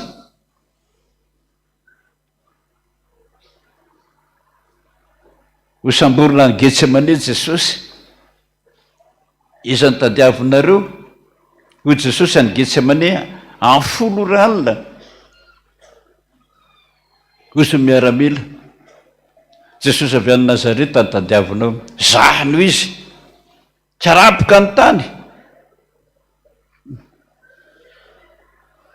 reny fa niarina iza ho any tadiavinareo jesosy avy any nazareta ho miaramila zahno izy tsaraboka ny tany ny ao anatin'ny sainy petera manao hoe mbola tsy fantatry ty any ny dika zany nalay ny petera avy hatrany ny sabatra ny petera zany ny lohany mihitsy ny tena saika okapony ho faty fa ny sofony no mipitika iny sofony mipitika iny iny tonga dia nalay Jesosy nizay iny sitrana somatsara iny miaramila iny tsy netina anao miaramila tsony teo dia nalany ny fanaminy lasa izy nanaraka an' Jesosy zay zavatra zany sara zany no ilaina ny fampianarana ilaina ina no ilaina rehefa misy maharatra tsika na inona dia ampianarantsika rehetrarehetra hoe ataovy amin'ny anaran'i Jesosy averena apetaka fa tsy ndao akabilansa fa tsy ndao any amin'ny hôpitaly tapatongotra nareo mandeha moto be dehibe mandeha tapatongotra be dehibe reo dia misy an'andro aneo no maty na maratra any amin'ny hôpitaly anankiray eto Antananarivo dia misy an'andro moto mitselitselika be dehibe anaty tômôbilina reo tapaka ny tongotra aiza any amin'ny hôpitaly tapaka ny fe ny hôpitaly tapaka ny sandry any amin'ny tsy zany dia tsika raha vao tapaka mihitsy dia izy no antsona Jesosy fa tsy haitsika zany rehefa tapaka ny tongotra ay any amin'ny hôpitaly fa tsy zany be dehibe fa nampianarina an'izany mihitsy tapaka ny tongotra reo raha mbola matsiaro tena dia atoy aingana ohatra n'le sofina le tapaka iny avereno tapaka ny tongotra hitanao fa tena mivilana ny tongotra ao avereno malaky dia mitenena hoe amin'ny anaran'i Jesosy toy ny taolana fa mitoy io zany fampianarana tahaka an'izany no ilaina any amin'ny toby fa tsy tory-teny intsony ny alahady irery ihany satria vokatra ny fampianarana dia misy amin'izay no hoe andeha aro anaraka an'i Jesosy fa zay fampianarana zay no ilaina ary zay tsy ampy amintsika zay dia entsona ny mpampianatra rehetrarehetra mivory mpampianatra ampitory-teny zany tiako lazaina le mpampianatra eto ny zoma ny alakamisy ny zoma reny no antsona ao amin'ny radio dia ny mpampianatra eto amin'ny fiangonantsika eto koa mikondo daholo amin'izay inona no ampianarantsika zoma inona indray sabotsy maraina inona indray sabotsy atoandro inona indray sabotsy hariva inona indray ny amin'ny fanasitranana zay voalahady falazaiko anao mahavonjy vatan'olombelona fotsiny aloha zany dia mahavonjy fanahy sotra tompony sa tsy maintsy miteny zany aminareo na mitondra tanty any dodo daholo ary tsika rehetrarehetra malalaka ny toerana zay lazaiko anao mba ajereo ny famonjena nitsika ny tsiraray avy anaovan'ny devoly antsika ny alobadiny ny tromba reo manko mitovitovy fa ny tromba indray amin'ny ilany avaratra iny fa mamon'olona tonga dia manakenta mihitsy ho mararo satria le fanahiny maty zay atsondralany amin'ny fitaposiny namany reny ny tonga amin'ilay olona izy efa maty tsy rara iny mihitsy Jesosy ny kikika mihitsy ny teny tamiko te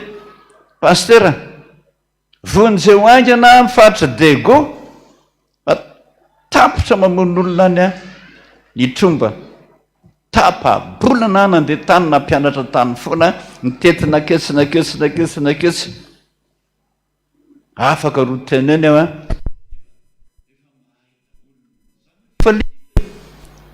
mahay daholo ohatra ampiangonana de faly am'izay zany ane tadiavisika zany tadiavisika am'izao a fotoanany tobomasina any Ambatomoravo am'izany enina voalohany a de tonga de ny antsaha am'izay a sy ny manaraka sotra tompoko am'sotra tompo de tsy mety ny saina raha tsy mamonjy ny firenetsika isika sotra tompo anao fanatitsika zao fanatitra ho an'ny sampana afafi ny afafi a isan'ny sampana mahavita be de be sampana rehetra mahavita daholo isaoranazy zany Jesosy ary efa nisaotra mihitsy an'ireo sampan'ireo fa ny afafia satria anjara ny androany de isan'ny nahavita be dehibe ino moa nahavita be dehibe zany mahavita fiangonana ora olona zara ndraindray no miteny hoe tsika maro be eto an-tanàna eto ra ohatrany hoe ty ihany mba fiangonana vitatsika efa gizabe zany fa eritreretina hoe sampana kely zany hoe amitsika be dehibe zao mba sampana anankiray ohatran'izao fotsiny ohatrany hoe reo tazana hitanao reo fotsiny mahavorovola andao anao fa ny fiangonana manam-pinoana andao anao fiangonana ary manana fandavan-tena hoe nalavitra ary andao vokatry ny fitaizana zany lay fitaizana ary zany tadiavako mihitsy hoe zay fitaizany mihitsy zay tsy maintsy trandrahantsika satria nahasoa sampana kely zay fotsiny de any de mirehitra le zavatra nampianarina azy zany aneny tadiaviny ka de misaotra ny sampana afafitsika na de nitrondro namidy maly fotsiny ary nefa tena vahoaka be le zany sy lahatra tao zany de riva ara mbola misy fa tapotra misy ny afarany tao moa paster tapotra ny afarany tao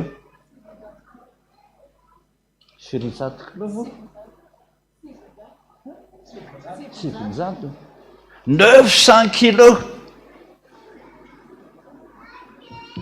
zany nitrondro lanomaly ngoza be daholo zava-dehibe ny zany zava-dehibe ilay hitanao fa le fampianarana mihitsy zany tafiditra any amin'ny sainy any amin'ny fony de any amin'ny vola zay misaotra anteny de makasitraka mihitsy adoza hoe inandray nataonareo zao andeha ho an'ny morondava indray zany morondava zany ane any ny tromba fa miteny azay any ny tromba sy albadira reo miaraka ohatrohatra nitovy mifanalana azy fa samy hafa mihitsy de voly avoakany samy hafa de miteny azay ary miredareda be mihitsy morondava saingy tsy morondava leo tapo-tanàna fa ny somary manodidina fa lazaiko any koa nahitano mpiandro manam-pinoana zany tena tsy mitsitsy mihitsy zany rehefa mahazo marary anankiray fa ny atsika hoe amindao anampy fa na olona ray fotsiny any miady amin'eo miaraka amin' Jesosy mandresy sa tsy mandresy zany ny fifaliana ananany sampana ka de tsika moa ohatra mijery sinema fotsiny ohatra miny marina be zany andamba mirotsaka mba ho isan'ny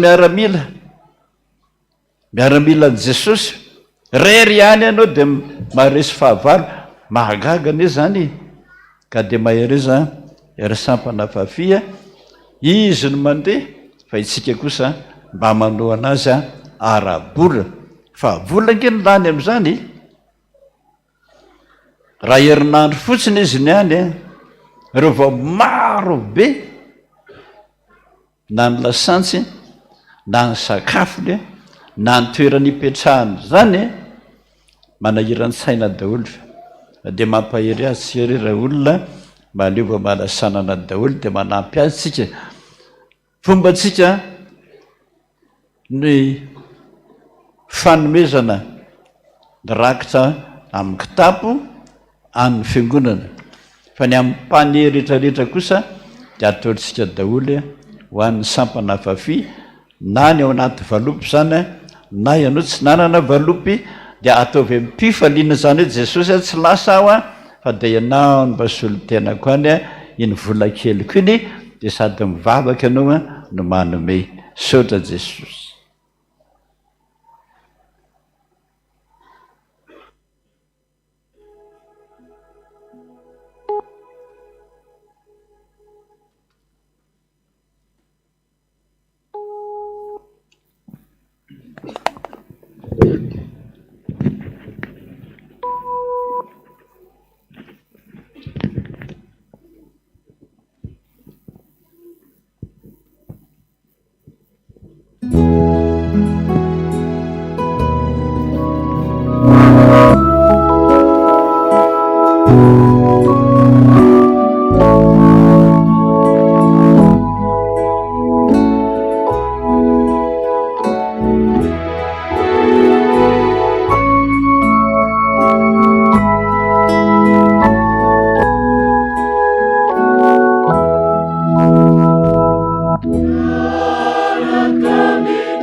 miarabantsika rehetra amin'ny anaran'i jesosy kristy tompo tratran'ity andro alahady ity indray miaraba ihany koa ny sampana afafia amin'izao famaranana ny fanateram-bokatra izao dia ny fahasoavan'ny tompony ao amintsika tsirairay avy tonga ho fotoana makina ny rarahan'ny fiangonana isika ilazana ny mpiara-mivavaka rehetra avy amin'ny sampana afafia fa ny fanateram-bokatra ny famaranana ny fanateram-bokatra anio ariva amin'ny 5 ora sy sasany dia nisy ny antsapana lehibe izay ataon'ny sampana afafia ho famaranana izany famaranam-bokatra ny sampana afafia izany dia manentana antsika fiangonana rehetra hifanontrona aminazy ireo amin'ny izany fotoana izany. Ilazana ihany koa ny vahoakan'Andriamanitra fa amin'ny alarobia 7 aprila izao ny fisotroana ny rano Jesosy ka dia samy miomana mitondra vera AZT sy rano ho amasinina. Avy amin'ny sampana katezata ilazana ny fiangonana rehetra fa misokatra ny fampidirana mpiambana vaovao sy ny fanavaozana fisoratana anarana dia ny 9 taona hatramin'ny 20 taona no raisina ny isaky ny asabotsy 12 Mey 20 aprila sabotsy 12 aprila 20 aprila sabotsy ny 7 Mey 13 Mey 30 Mey amin'ny 2 ora sasany eo amin'ny efitrano 12 sy 300 no andraisana ny sampan'ny katezata antsika. Avy amin'ny sampana gaetama mbola tsy vita ny rakitra amin'ny rihana voalohany avy amin'ny sampana gaetama voninahitra lehibe ho an'ny sampana gaetama no maneho fisaorana sy fankasitrahana ny birao fohy be reniny ny birao ny fifoazana ny fiangonana manontolo tamin'ny fahatotosan'ny zaika be gae 9 sy 20 izay natao ny 7 hatramin'ny 12 aprila lasa teo dia tsy nitsangamenatra ny sampana noho ny tantsoroka sy ny vavaka ny fanohanana feno natolotra sika tsirairay avy Jesosy Kristy tompony amaly fity amin'ny asa izay nataontsika anatsika tsirairay avy satria efa vita ny fanatitra dia atolotra aloha ny fanatitra dia toizana ny rarahan'ny fiangonana. Ny tomboka ny famonotra ny rakitra dia tsapana sampana rehetrarehetra fa tena tiany Jesosy tia azy dia mamaly fity amin'izay ny sampana hoe izay koa Jesosy tianao totsika nira hoe tiako loatra ianao Jesosy trangantsika rehetra.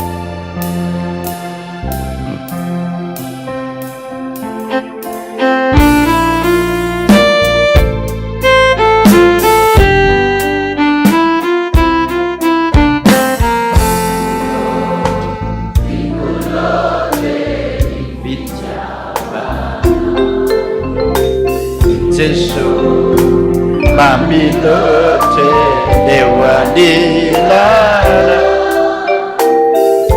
Usiliai Rabu-rabu-lipa Tena hapi watuku Lipasua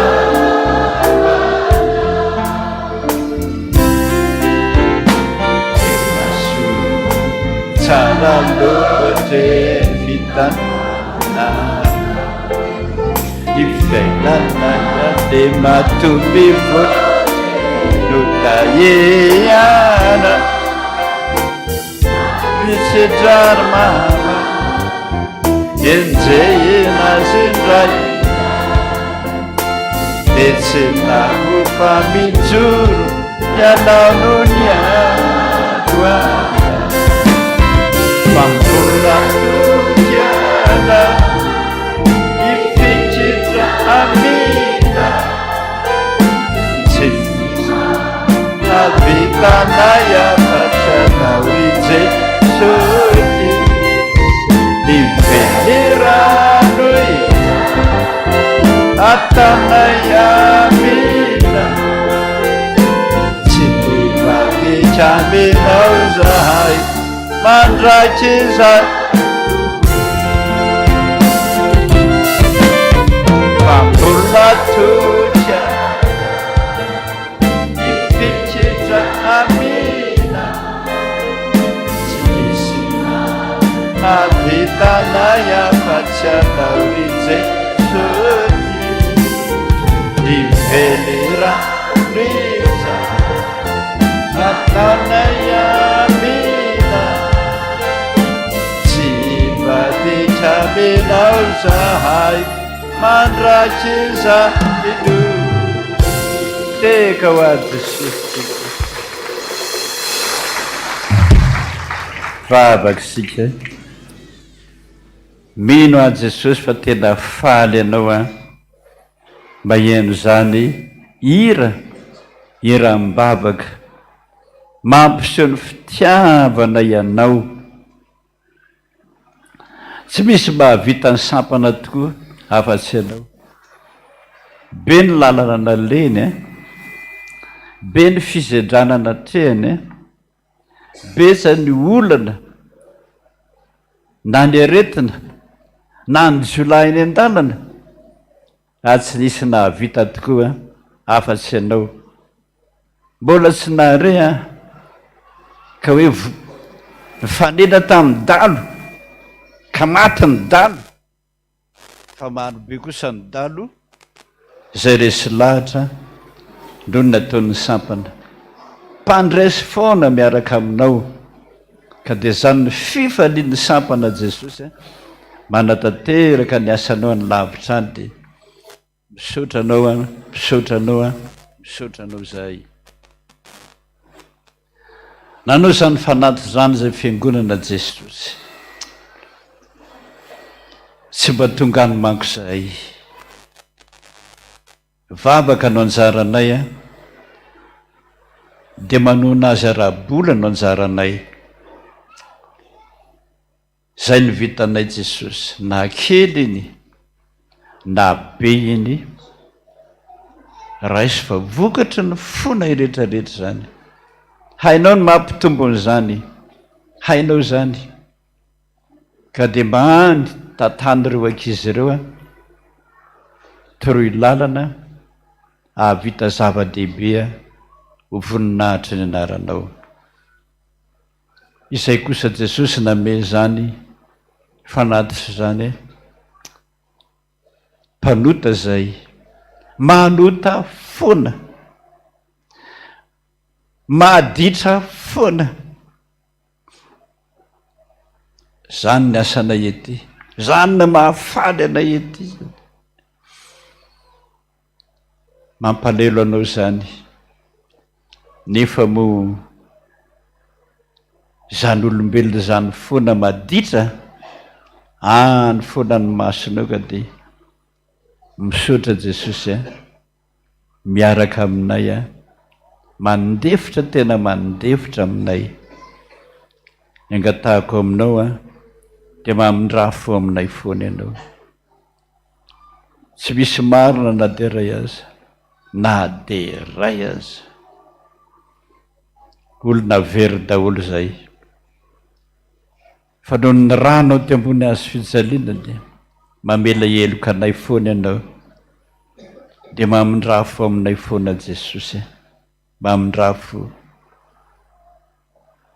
misaotra Jesosy misaotra to voninahitra ny ho an'Andriamanitra rery any aleluia basina Jehova tompony maro tany rehetra amen tanteraka tokony izany minarana raisy ny zanaka ary mpanamana amen petraka izy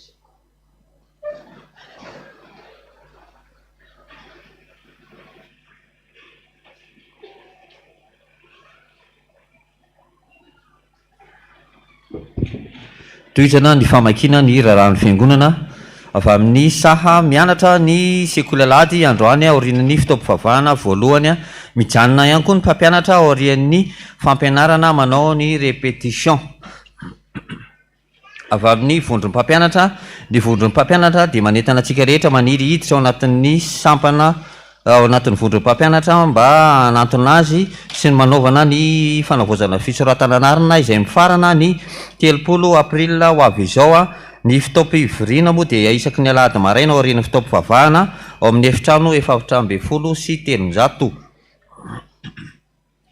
avy amin'ny ministera sampana sy ny tanora ary ny fanabeazana ny staff araka ny tetiandro voafaritra nandritra ny fivorian'ny mpiandraikitra fohy be FPVM ny MFF tamin'ny volana novambra lasa teo a araka ny fanapahan-kevitra ny arahana tamin'ny folohan'ny fohy be tsapana velona rehetra misy eto amin'ny vosany FPVM dia tapaka fa natateraka fiaonam-be ny staff isika FPVM fitandremana eto amin'ny faritra Nalamanga sy ny manodidina voakasika ao anatin'izany ny sampana ny saha rehetra ny fohy be tanànan-drano ny sekoly ny akanjo fitazatsony FPVM ary ireo sampana sy ny saha ao anatin'ny sinodaparitra manaraka reto sinodaparitra Nalamanga Varatra, Nalamanga Atsimo, Nalamanga Andrefana, Nalamanga Atsinanana, Nalamanga Varadrano, Vaky ny Mananara, ny Mananara, sinodaparitra Loatra, ny Mangoro, ny Vaky Nakaratra. Lo hevitra amin'izany dia ny hoe tanora voavonjy toy izao manaraka izao ny andinidininy ny daty Denis Zoma ray me zay ray andro ihany ary ny ora dia manomboka amin'ny 7 ora ny fanokafana ny toerana dia terrain isa hafa lazaina commune Anosy Avaratra ekaviana isika mba anaraka matetika amin'ny filazana amin'ny radio fitrazatso na ny tambazotra staff fohy be amin'ny andinidininy mahakasika izay avy any amin'ny Tobomasina Ambohidanerana ao anatin'ny fanomanana ny voka dehibe ny Tobomasina izay ataony 7 Mey sy ny fanohizana ny ezaka fananganana ny tobo dia antsoina isika rehetra promotion tokanana teny amin'ny toby Ambohidanerana sy ny zanaky ny tobo rehetra mba hanatrika ny fivoriana izay ataony asabotsy Romeo avy zao ao aorian'ny fampianaran'ny ray aman-dreny Dada RCC ao amin'ny FPVM reny ny tanànan-drano ny promotion tsirairay avy dia angaviana mba handalo ao amin'ny ray aman-dreny Pasteur Iraka Erika haka ny fiantsona antsika isaky ny promotion ka dia manantena ny fanotongavantsika amin'izany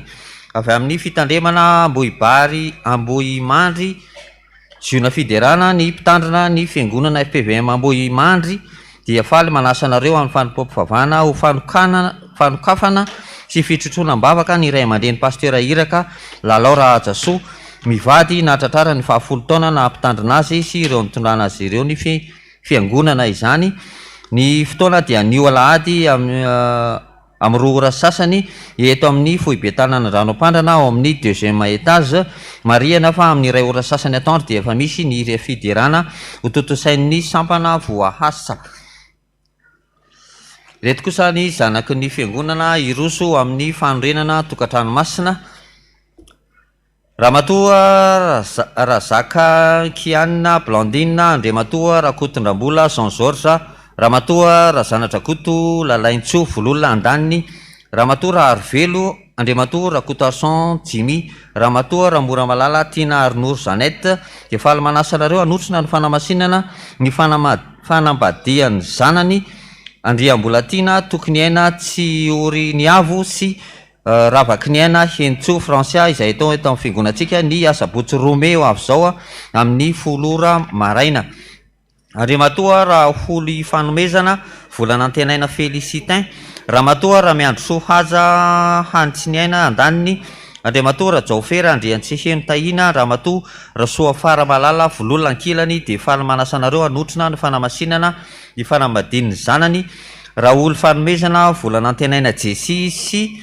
voary tahina malala nasandratra izay atao eto amin'ny fiangonantsika ny asabotsy Romea amin'ny 7 ora maraina Ramatoa Ralalanirina René Luizette Andriamatoa Randriamisata Vincent Ramatoa Razaka Andramisa Meltine Andriamatoa Rafidson Igor Ramatoa Harimanantena Tina Andaniny Andriamatoa Randrianarson José Rochelle Ramatoa Razana Jafy Leonor Odila Ankilany dia faly manasa anareo natrika ny fanamasinana ny fanambadian'ny Zafiny ny zanany Rafidson Menjanary sy Randrianjafy Isabelle Anja izay atao eto amin'ny fiangonantsika ny asabotsy 7 Mey amin'ny 10 ora maraina Andriamatoa Rakotson Andrianaljaona Ramatoa Ramary Andrinoely Nourjanna Andaniny Andriamatoa Andriamiaja Manana Fenoery Ramatoa Rahary Malala Herizona Antenaina Ankilany dia faly manasa anareo anatrika ny fanamasinana fanamadian'ny zanany Andrianaly Miarinaja Vahatriniaina sy Andriamiaja Zona Antenaina Fenoanitra Larisa izay atao eto amin'ny fiangonantsika ny asabotsy 9 Mey amin'ny 12 ora atoandro Andriamatoa Rakotondramanana Jean Marie Ramatoa Ramana Maefa Bakoly Lala Andaniny andriamatoa raha kotrona vao injara ramatoa no elinina lalao ankilany dia faly manasanareo anatrika ny fanamasinana fanambadiany zanany maefa soa no menjanahary lalaina sy raha kotrona vao elina izay atao eto amin'ny fiangonantsika ny asabotsy 9 May amin'ny 10 maraina. Raha misy ny mahita ny tsy mahamety nanamasinana ny ray amin'izany fanambadiany zany aoka izy aplaza me aloha ny ray aman-driny mpitandrana ny filazana manjoa amin'ny finoana fanantenana ny fitsanganany tena maty no ampandrenesana antsika ny fodimandriny randimby arsolo arkoazade Julien Dekona mpiomana izay nodimandry ny zoma 10 April lasa iny hoy ny vadiny andriambololona ny fanantenana ny fianakaviana manontolo ny rafozany izay solony tenany Razakalso Raymond dia ny nofo mangatsikany dia mety ho tonga amin'ity herinandro tia mety manomboka amin'ny alarobia izao ny fahatongavany nofo mangatsikany. Andriamanitra tompon'ny fampionana ne ampionana ny fianakaviana tramanjoa dia toy izay ny raharahany fiangonana toizana amin'ny famakina ny voady masina.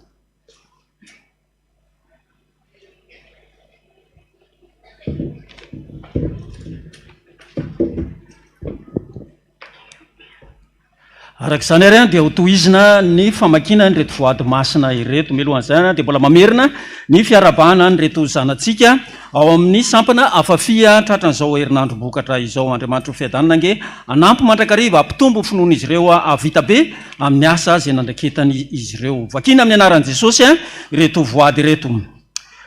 Misaotranao zay Jesosy fa mbola nomenao tombona pahavelomana ndraika noho ny fitiavanao sy ny famindram-ponao anay isanandro natratraranay izany.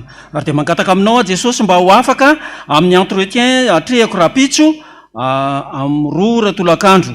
Ary dia apetraka ao pelantananao mandrakariva ny tokantranonay mba mangataka fahasalamana avy aminao zay Jesosy indro misy vola kely 10,000 ariary omena ny mahantra ny fiangonana. Jesosy mbola tsy mitsahatra misaotra anao mandrakariva izay Jesosy ary tsapanay mandrakariva ny tanam-pahasoavanao dia asehonao ny fahatsaranao ary mamonjy mahafaka ianao Jesosy misaotra ray indro misy vola kely atolotra ho anao vola 20,000 ariary ho an'ny pasteur José Alain dia misy nofony ataony kio tato ambany tato hoe za dada dia nanofo hoe narapaka ilay alika be ny lelan'ny kozinako inona tokony atao dada amin'izany inona ny dikany dia tsy misy soratra ray alina ariary tsy misy soratra 10,000 sy 10,000 ariary tsy misy soratra 10,000 ariary tsy misy soratra 10,000 ariary.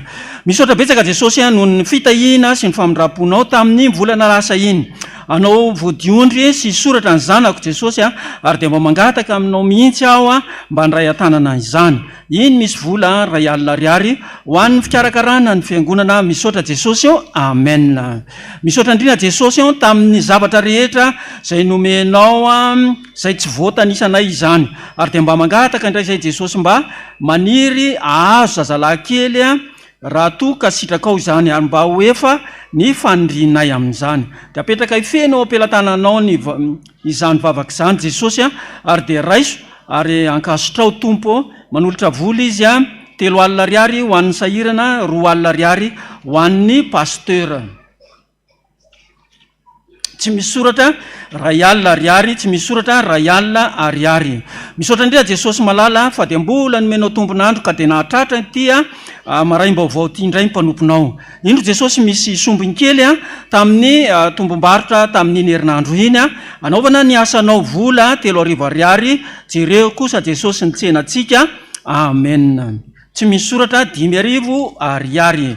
Misaotra indrindra Jesosy tamin'ny zavatra rehetra izay nomenao ahy indrindra ny fahasalamana izay nomenao ahy ary dia mangataka vavaka ny fiainanay rehetra sy ny fahasalamana. Misaotra Jesosy tamin'ny nahatratrarako ny anniversairako tamin'ny 22 avril lasa teo voninahitra ho anao irery ihany amen. Manolotra vola izy 4 alina ariary ho an'ny dada RJJ. Ity indray Jesosy ny mba vokatry ny fonay ho fanatitra ankasitrahana ho anao izany ka dia mametraka ny fiainanay eo ambany fahasoavanao mandrakariva tompo. Manolotra vola 9 alina ariary. Ny fahasoavana no natoy izao ahy mangataka vavaka aminao zay Jesosy avy amin'ny dada iny misy vola kely a 2 ariary anaovana ny asanao. Ity a dia nofy a efa natolotra ny dady zany a, izy no anazava azy rehefa aveo anolotra vola izy a 2 ariary. Misaoran Jehovah ary fanahy ko ary zay rehetra atao anaty ko misaoran Naramasina 7 karena 2 ariary. Misaotra ny Jesosy a, misaoran Jehovah ary fanahy ko nanolotra vola 2 ariary. Mitsinjara toy izao 2 ariary ho an'ny ray aman-dreny lehibe dada randrena atoandro, 2 ariary ho an'ny karoan'ny fiangonana. Jesosy a misaotra anao zay fa dia nositranonao ny aretina maro zay nahazo a. Ino Jesosy misy vola kely a 2 ariary anamboarana ny tranonao, mangataka fahendrena amin'ny ano fahendrena amin'ny hoavy ary mandresy ny fandresena ary miangoty. Manolotra vola izy a 2 ariary. Misaotra sy mankasitraka indrindra Jesosy tamin'ny famindraponao taminay a, misaotra Jesosy midira antsehatra amin'ny fahasalamana amin'ny asa, midira antsehatra amin'ny fahendrena sy ny fianaran'ny ankizy, midira antsehatra Jesosy amin'ny audience zay atrehanay amin'ny ao amin'ny Pâques amin'ny alakamisy 17 ny volana avril ho avy zao. Manolotra vola 2 ariary ho an'ny dada RJJ. Misaotra Jesosy fa dia notahinao ny mpanomponao kely a, ka nahatratra ny 12 taona i nankatoavina ary dia mangataka fahendrena sy fahasalamana ary fahaizana hotahina izy Jesosy, ka hotratra ny herintaona manaraka indray a be mba holohany izy Jesosy amin'ny fianarana zay ataony. Iny misy vola kely a 10 ariary anaingona ny altara masina fandraisana amin'ny fandraisana. Misy misaotra indrindra Jesosy io. Amen. Manolotra vola 10 ariary. Voady masina salamo 112 sy ny 2 nefa ny voady zahay Jesosy a, ary dia misaotra bisou be Jésus ka azo somatsara ny vola nandrasany ary nividianana ny voiture nangataka mba ho lafo somatsara i Touareg ka mba azona itombony hoentina amjena ny vonina itrao izany. Ary dia misaotra indrindra Jesosy io fa be voka somatsara ao a, ary dia mangataka mba ho teraka somatsara ihany koa. Dia manolotra vola 2 ariary, ny 2 ariary ho an'ny pasteur dada randrena atoandro Jean Joseph, ny 2 ariary ho an'ny mahantra eto amin'ny fiangonana. Misaotra indrindra Jesosy io fa ity indray ny ampafolony ho an'ny mpitandrina mpiomana vola 4 ariary. Misaotra indrindra Jesosy io noho ny fitahina natolotra ho anay. Manolotra vola izany a 4 ariary. Misaotra indrindra Jesosy fa tena tia anay ianao a, fa tsy namelanay a ho afa-baraka tompo, arovony taio a mba ho vita ny trano ary akombony ny vavany devoly a. Misaotra indrindra Jesosy io, dia alaminy koa Jesosy ny ara-bolanay, dia mba ho may fahendrena ny anananay a ny meo fahendrena izahay a. Misaotra indrindra Jesosy io manolotra vola 2 ariary ho an'ny mahantra ny fiangonana. Alatsiny fa somary sarosarotra ny soratra. Iny Jesosy ny ampahafolony izay nomenao anay tamin'ity herinandro ity a, ambino hatrany hatrany ny tsenantsika Jesosy. Manolotra vola 4 ariary. Misaotra indrindra Jesosy io noho ny fitahina nataonao tamiko, ary dia misaotra Jesosy fa dia tonga soa ny finoko ary mangataka ny fanahy masinao hitoetra mandrakariva ary ampitomboy ny finoko Jesosy a, taio ny fidiram-bola atsika. Ary dia manolotra vola izy a 10 ariary omena ny José Rakoto Asimbola. Misaotra Jesosy, taio ny fiangonana FPVM maneran-tany vola 10 ariary. Tsy misy soratra 2 ariary. Farany Jesosy io, ianao no antoko ny soa sy ny tsara rehetra amin'ny fiainanay sy ny hoavinay. Misaotra tompo ny 430 taona ny orena ny tokantranonay, ary dia ho lambana koa anay izany Jesosy, ka dia faty no isarahana fanomezana avy aminay ray hetsy ariary ho an'ny fiangonana avy amin'ny mamy sy nivo izany. Toy izay zany ny voady izay nataontsika tamin'izao maraina izao, dia midika fa mamaly vavaka antsika Andriamanitra miisa toy izao. Avy ato amin'ny réseaux sociaux dia 20 tao amin'ny rihana voalohany 10, tao amin'ny rihana faharoa 4, rihana fahaefatra 2 fitambaran'izany 7 na 58 voninahitra ho an'Andriamanitra irery ihany. Amen.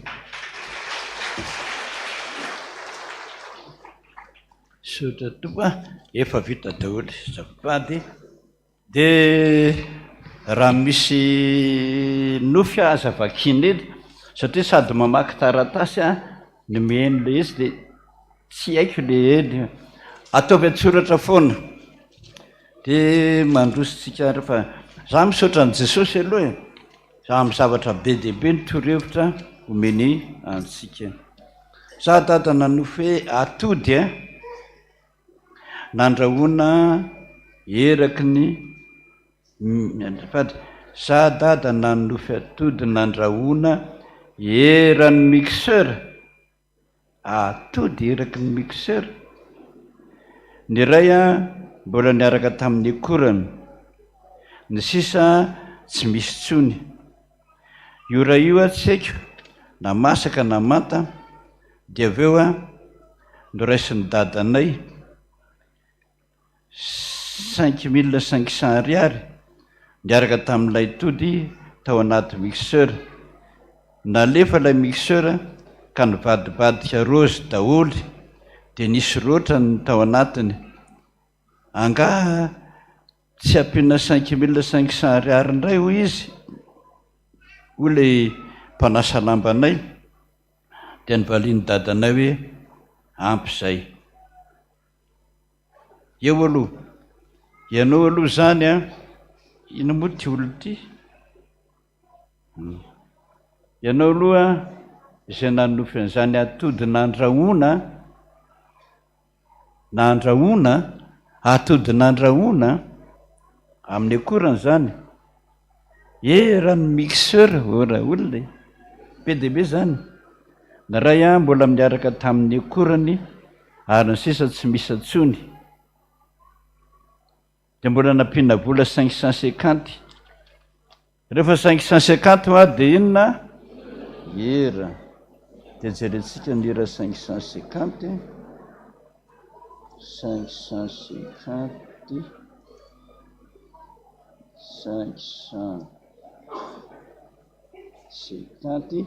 zao le ira 550 hoe ry tompo toy ny tany maina nitoerako midina rery andonaina ho anatiko tsy aloka malaky lasa no angatahako fa ery monina hiasa sy anavony fo ianao zany de olona mora vizaka be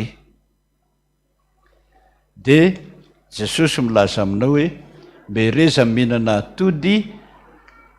atody amina korany samy hafa ny atody hoanina amin'ny arakorany sy ny atody endasina samy hafa reo ka eraky ny be dehibe zany reo olona misy dikan'izany minana foana atody amina korany de ny anankiray raha mixena mihitsiny pitena miaraka amin'ny akorany misy calcium be manko ny atody akoho fa tena tsy ampy an'izany aloha de pitena miaraka amin'ny akorany mihitsy ny anankiray de aveo tatavanina so misy faikapaikana de tsy levonao de io ny mahatonga an'le ira 550 hoe ry tompo toy ny tany maina nipetrahanay tsy ampy calcium tsy ampy hery ianao zany mahatonga izy le ndininy faharoa hoe tsy aloka malaky lasa no angatahako fa hery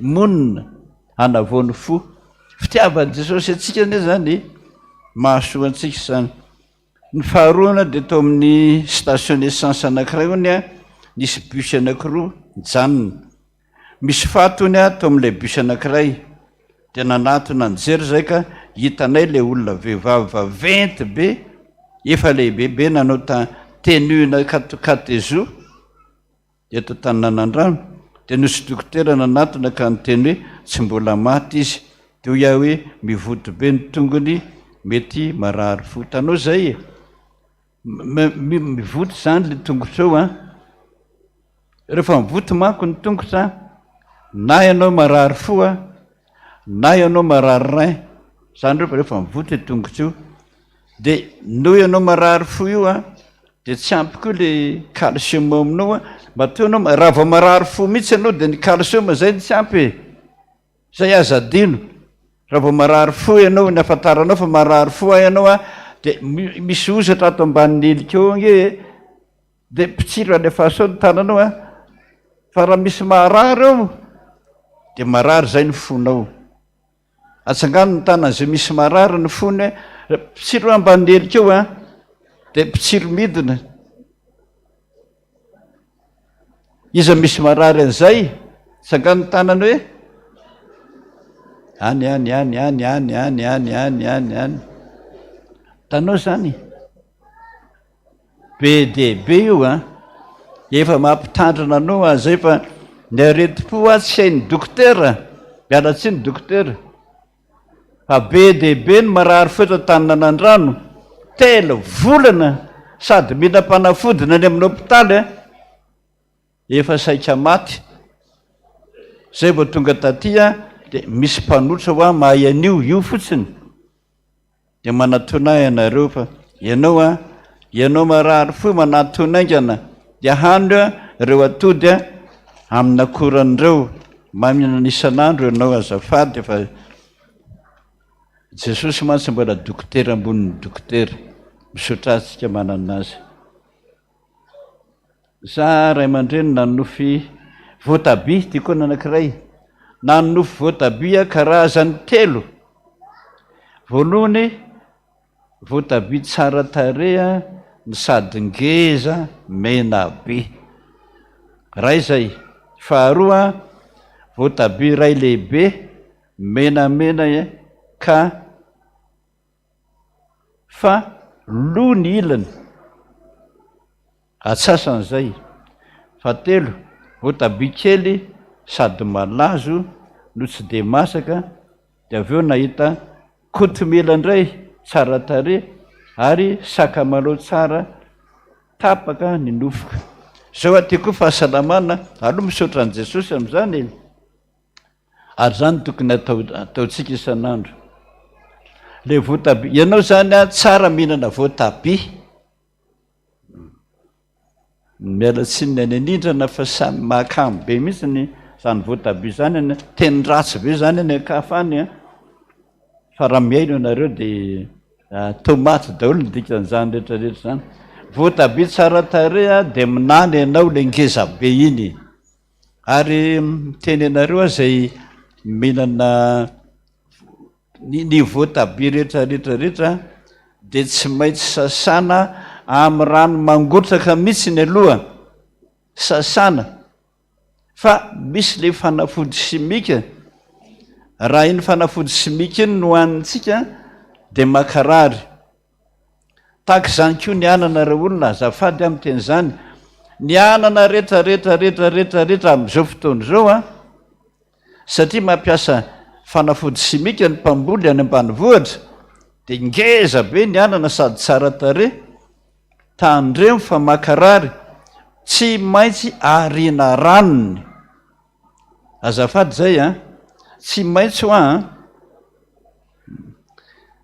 vao mangotrakotraka mihitsy nyle anana iny a dia misy ohatran'ny ronono be dehibe mivoaka iny le pozina ary raha azon'iny ianao tonga dia marary a fa tsy maintsy arina anana ndray arina rano a ny anana rehetra arina rano zay vao toizina masana tahaka izany koa ny voatabia dia voatabia ngotabe izy io menanao a dia aza tonga dia hohanina fa sasana amin'ny rano mangotraka ialany ilay fanafody any amin'ny voatabia faharoa ny andro voalohany anao zany a voatabia anakirangeza-be ny andro faharoa ny atsasany sisa ny andro fahatelo le voatabia kely zay a dia vita zay a dia nahita amin'izay izy hoe nahita kotomila io voatabia io zany a asianao kotomila dia asianao sakamalaho a zay mampatanjaka be mihitsy ny sakamalaho zay a ataontsika mampatanjaka mihitsy ny sakamalaho a sy ny kotomila rehefa miaraka dia afangaro a popitena zay za dada ozy marary nify hitanao zany marary nify ianao a dia nitolanao mihitsy rehefa aveo mangotsikotsika daholo dia ireo zavatra reo hohanina dia zavatra tsotra reo nefa mahasalamanao. Mpanampiko indray dadana nofo hoe mitondra tomobile ho Antananarivo hono izy dia nivilivily be ny fitandrany azy dia ozy aho hoe alefa modindry dia ozy izy hoe inona koa moa nidira mitondra tomobile mody dia lasa hony a nentindray le tomobile dia nifindrana akany Manjakaray a dia nidofotra. Esory olo mpiasanao io aloha tsy sapatsy zay, esory zay ihany. Nanofy aho hoe niditra tany an-tranonay io nykozainy zanako ary ny lohan'izy roa lahy fotsiny a nitako niakatra ny tohatra ho any amin'ny zanako vavy eo ambony eo a za ato ambany za efa no atsikaritra zavatra hafahafa amin'ireo izy roa lahy reo ary efa niteny zanako a rehefa nanofy zany aho a dia niteny ary nananatra ny zanako zay efa niverin-dalana io a dia misy menada izy ireo no miverin-dalana nananatra sy niteny azy foana aho a fa tsy mety meno izy ary tonga tao tokoa ireo ankizy ireo ny ampitso misy maromaro izy dia misy tany fotsy mipetraka eny ambaravarakely niditra dia ataon'ireo daholo efa nahazonao zao a maditra ny ankizy tsara ny ianona an'izany keo eny amin'ny toby hijery an'izany sy andinitra an'izany hoe ataonareo ankizy maditra daholo ny ankizy na lahy na vavy ary tsy azo tenenina mihitsy amin'ny resaka fitiavana. Rehetra zao fampikozinina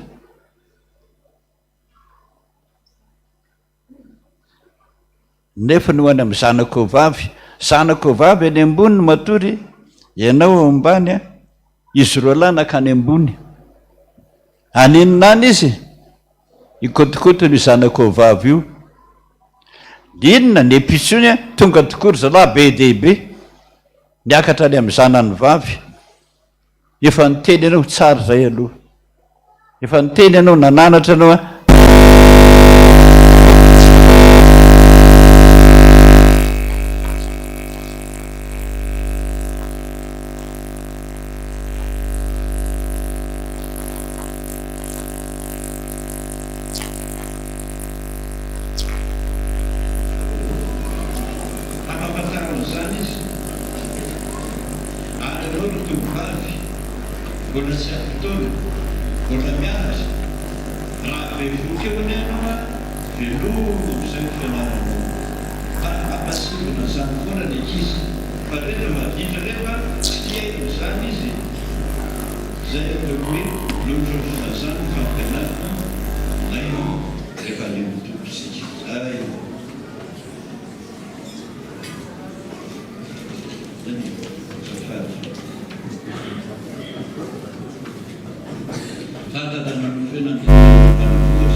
niaraka tamiko tao anatin'ilay nofy ka nitroany fiaranentinay ola reniko sy ny promotion niaraka tamiko hoe andao indray a 194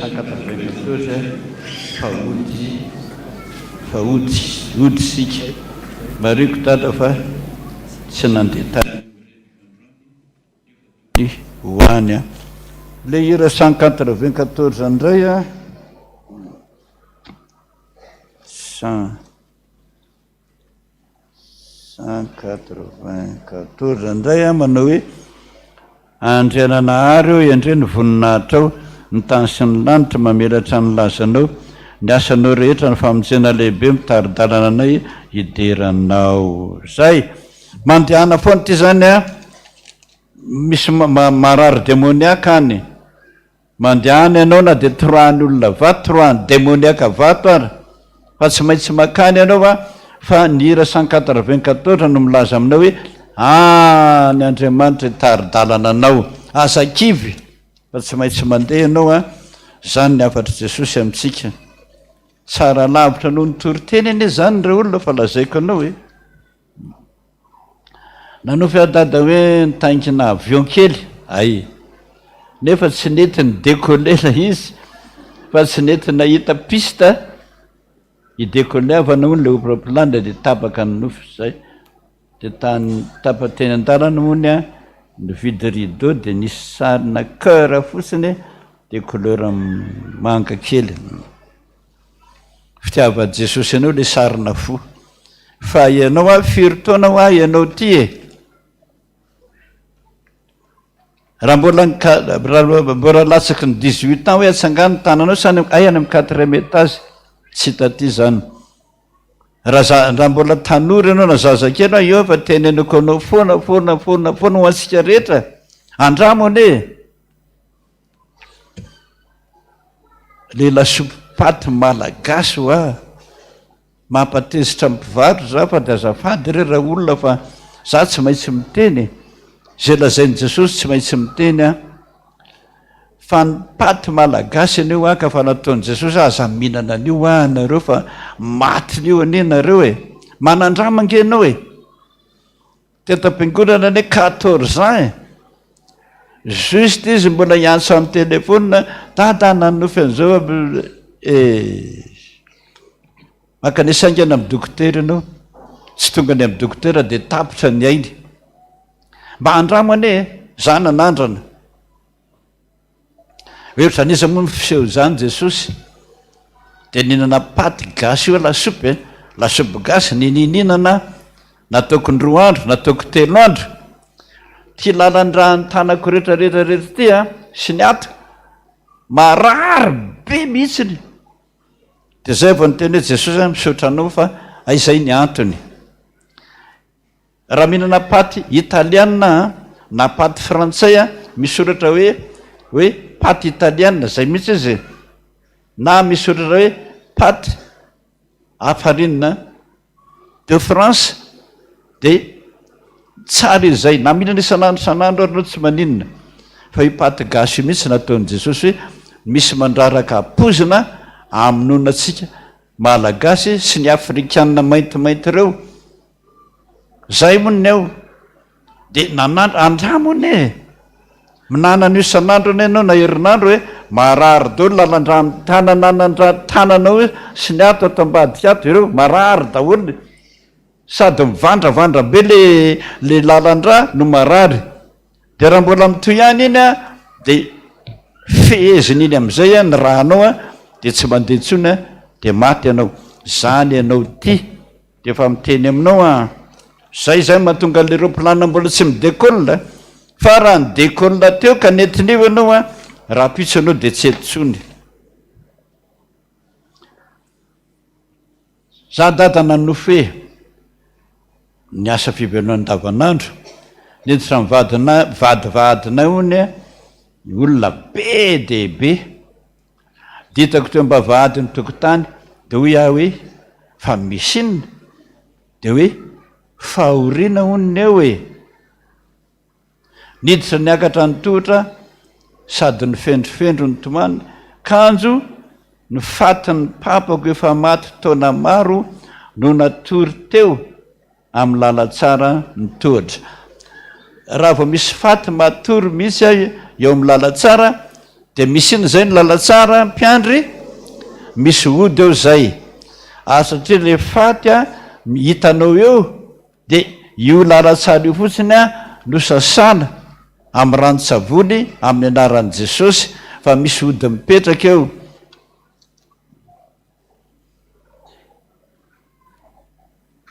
De nisy anadahako anakirokony a teo mitohitra ambony misy arofanina, niarana lay papako maty de nanolotra cadre sary ho an'ilay nadahako roa, marioka nefa fa ny anankiray amin'ilay nadahako roa koa de efa maty ela.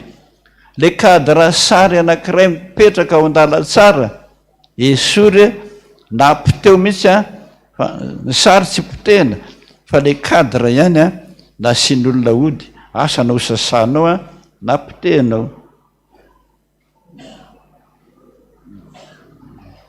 Dia nisy ankizy kely kony a nomena poketra volomparasy, dia poketra volomparasy efa rovidrovitra io koa poteo na dory, dia hoy aho hoe mizarazara inona moa papy, dia aizany aho dia niraisan'ny papa efa maty zany a ny tanako, sasaoaingena koa ny tananao, dia nomeny vola aho a nofonosiny ilay vola, dia vola ihany mbola nifonosiny vola, ny hitako a dia 200 ary 1000 ny hitako ny songadina tao. Ianao esana, misy andreo ody reo zany eo an-dalatsara be niraisana koa ny tananao a, dia marary ianao, esana ny dikanirany 500 sy ny 5000 francs. Zay ay ty sisa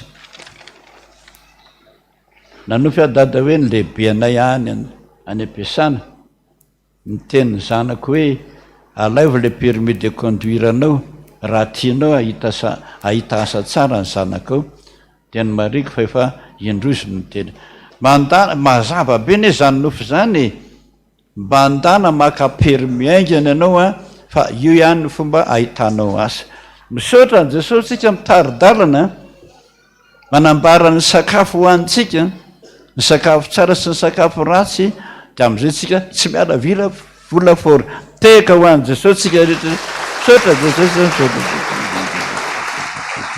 sakana amin'izay ary tsika hivavaka. Eo an-tana no apetrako izany fia ainako rehetra, mba taeo le zanako marobe ny papa tambe ny ahirizeo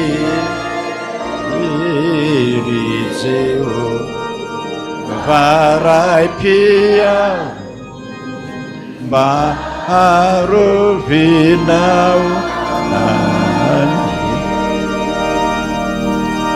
Vavakisika zany niranay Jesosy be ny fahavalo, manimba ny tenanay, ny sainay, fanahinay. Fa misaotra anao zay Jesosy, manana anao tokoa zay zay manara-maso ny fahasalamanay. Misaotra Jesosy amin'ireo karazana legioma maro zay tsy maintsy sasana tsara fa tsy maintsy hohanina moa reny Jesosy. Misaotra Jesosy, misaotra be dehibe fa mikarakara tokoa ny fahasalamanay ianao. Misaotra koa ny amin'ny fanahinay, fa be ny fahavalo, be nefa maty reny manolo tanana, miditra ao an-trano, matory ao an-trano, reny rehetrarehetra zany ilazana Jesosy hoe sasana tsara ny trano. Fa raha tsy zany anie tsy tonga mivavaka, tsy tonga ianao hoe makao an-trano hoe. Misaotra Jesosy, misaotra. Alohan'ny isarana ary Jesosy dia te iona aminao zahay, iona aminao zay satria tsy misy afa-tsy anao ny Andriamanitra mahay zavatra rehetra. Ianao koa nge nilaza hoe mandritra ny alina dia mahatsiaro anao foana hoe. Misaotra Jesosy, hitanao mihitsy ny tsy fahasalamanay, hitanao ny adi-tsainay, hitanao ny lalatsarotra lehanay. Iny tsy mampatory anao fa tia hitanay foana ianao. No ny teninao raha Jesosy, azafady indrindra tompoko, mba hoena amin'ny dable rehetra eny ianao, hatrany mirina voalohany, faharoa ary indrindra fa ny fahaefatra. Misaotra Jesosy, andinidinika anao aho ianao tahaka ny fandinidinika ny mpiandrondry ny ondry. reo ary izy rehetra Jesosy faly anao mahita azy, zay anao va mahita azy. Any an-trano rehefa misy ody any tsy mety miditra any ianao, fa eto anao mahita azy. Denidenio daholo ara Jesosy, ianao no mahalala hoe reto marary,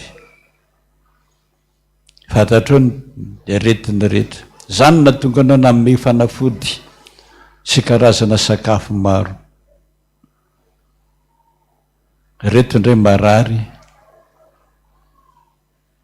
ianao no mahalala izay tokony ho azy, mba hitenenanao azy amin'ny nofy anie zany Jesosy. Na ny mpianatra manoloana amin'ny fanadinana, na ny mpiasa manoloana ny manahirana azy any am-piasana. Andriamanitra mahita ny zavatra rehetra ianao,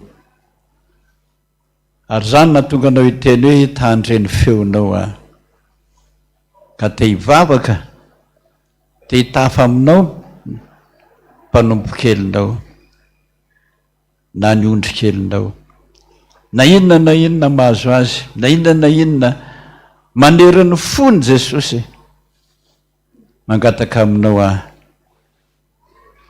mba hiteny aminy hoe inona ny tianao hataoko aminao.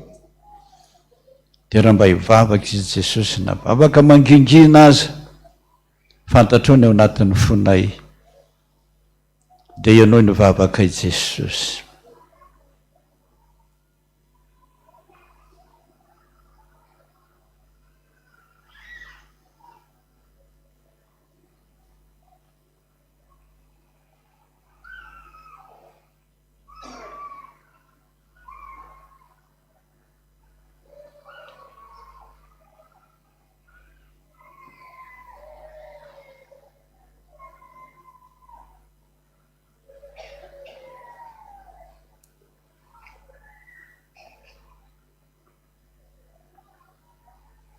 Ianaranao Jesosy ny angatana izany.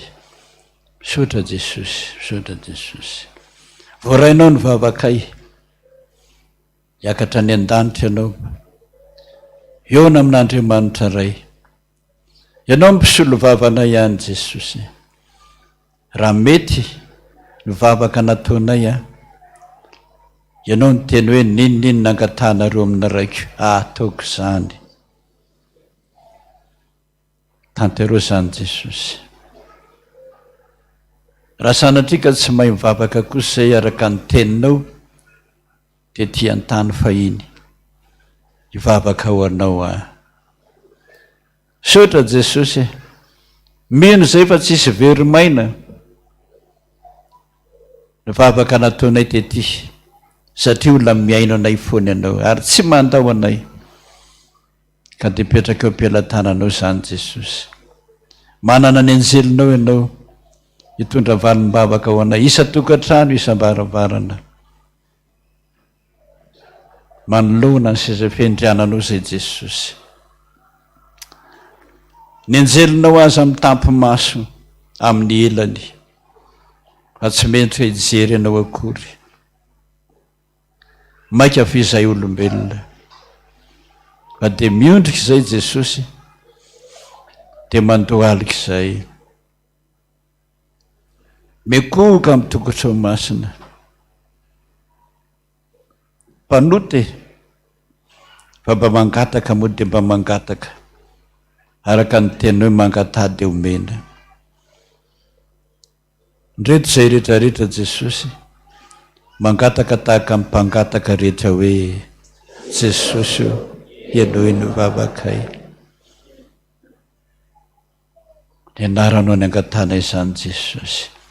Rainay izay ny an-danitra, ho masina ny anarana, ho tonga ny fanjakana, ataonay sitrana, ety an-tany, takony any an-danitra, eo nay ny ny anasara, ary mamela hamelika, taka namalana izay melika taminay, ary iza mitondra ny amin'ny fakam-panahy, nanavahany amin'ny ratsy, anao ny fanjakana sy ny hery, ary voninahitra mandrakizay.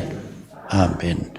raisonytsodrano hoy jehova tompony maro aminao zany any Andriamanitra hoe za dia zany Andriamanitra ao ary aza manana andriamanitra afa-tsony na manontany amin'ny maty na makany amin'ny dadarabe sy ny karazana ody rehetra ampo anao ny fahasoavako tsy andahoanao any tsy afoy anao fa mbola hitaridarana anao any amin'ny lalana rehetra zay alehanao a sotra Jesosy anao ny deranao ny aza anao ny voninahitra mandrakizay amen Jesosy apetrako nefa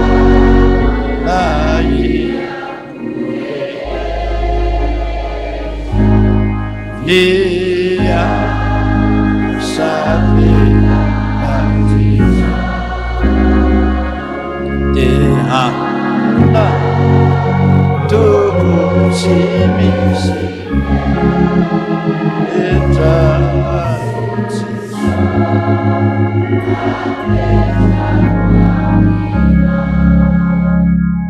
tanteraka tokony izany minarana ray sy ny zanaka ary ny fanahy masina amen. Voninahitra ny eo an'Andriamanitra rery any. Aleluia. Masina, masina, masina Jehova tompony maro. Endrika rehetra. Amen. Samy maherezaka.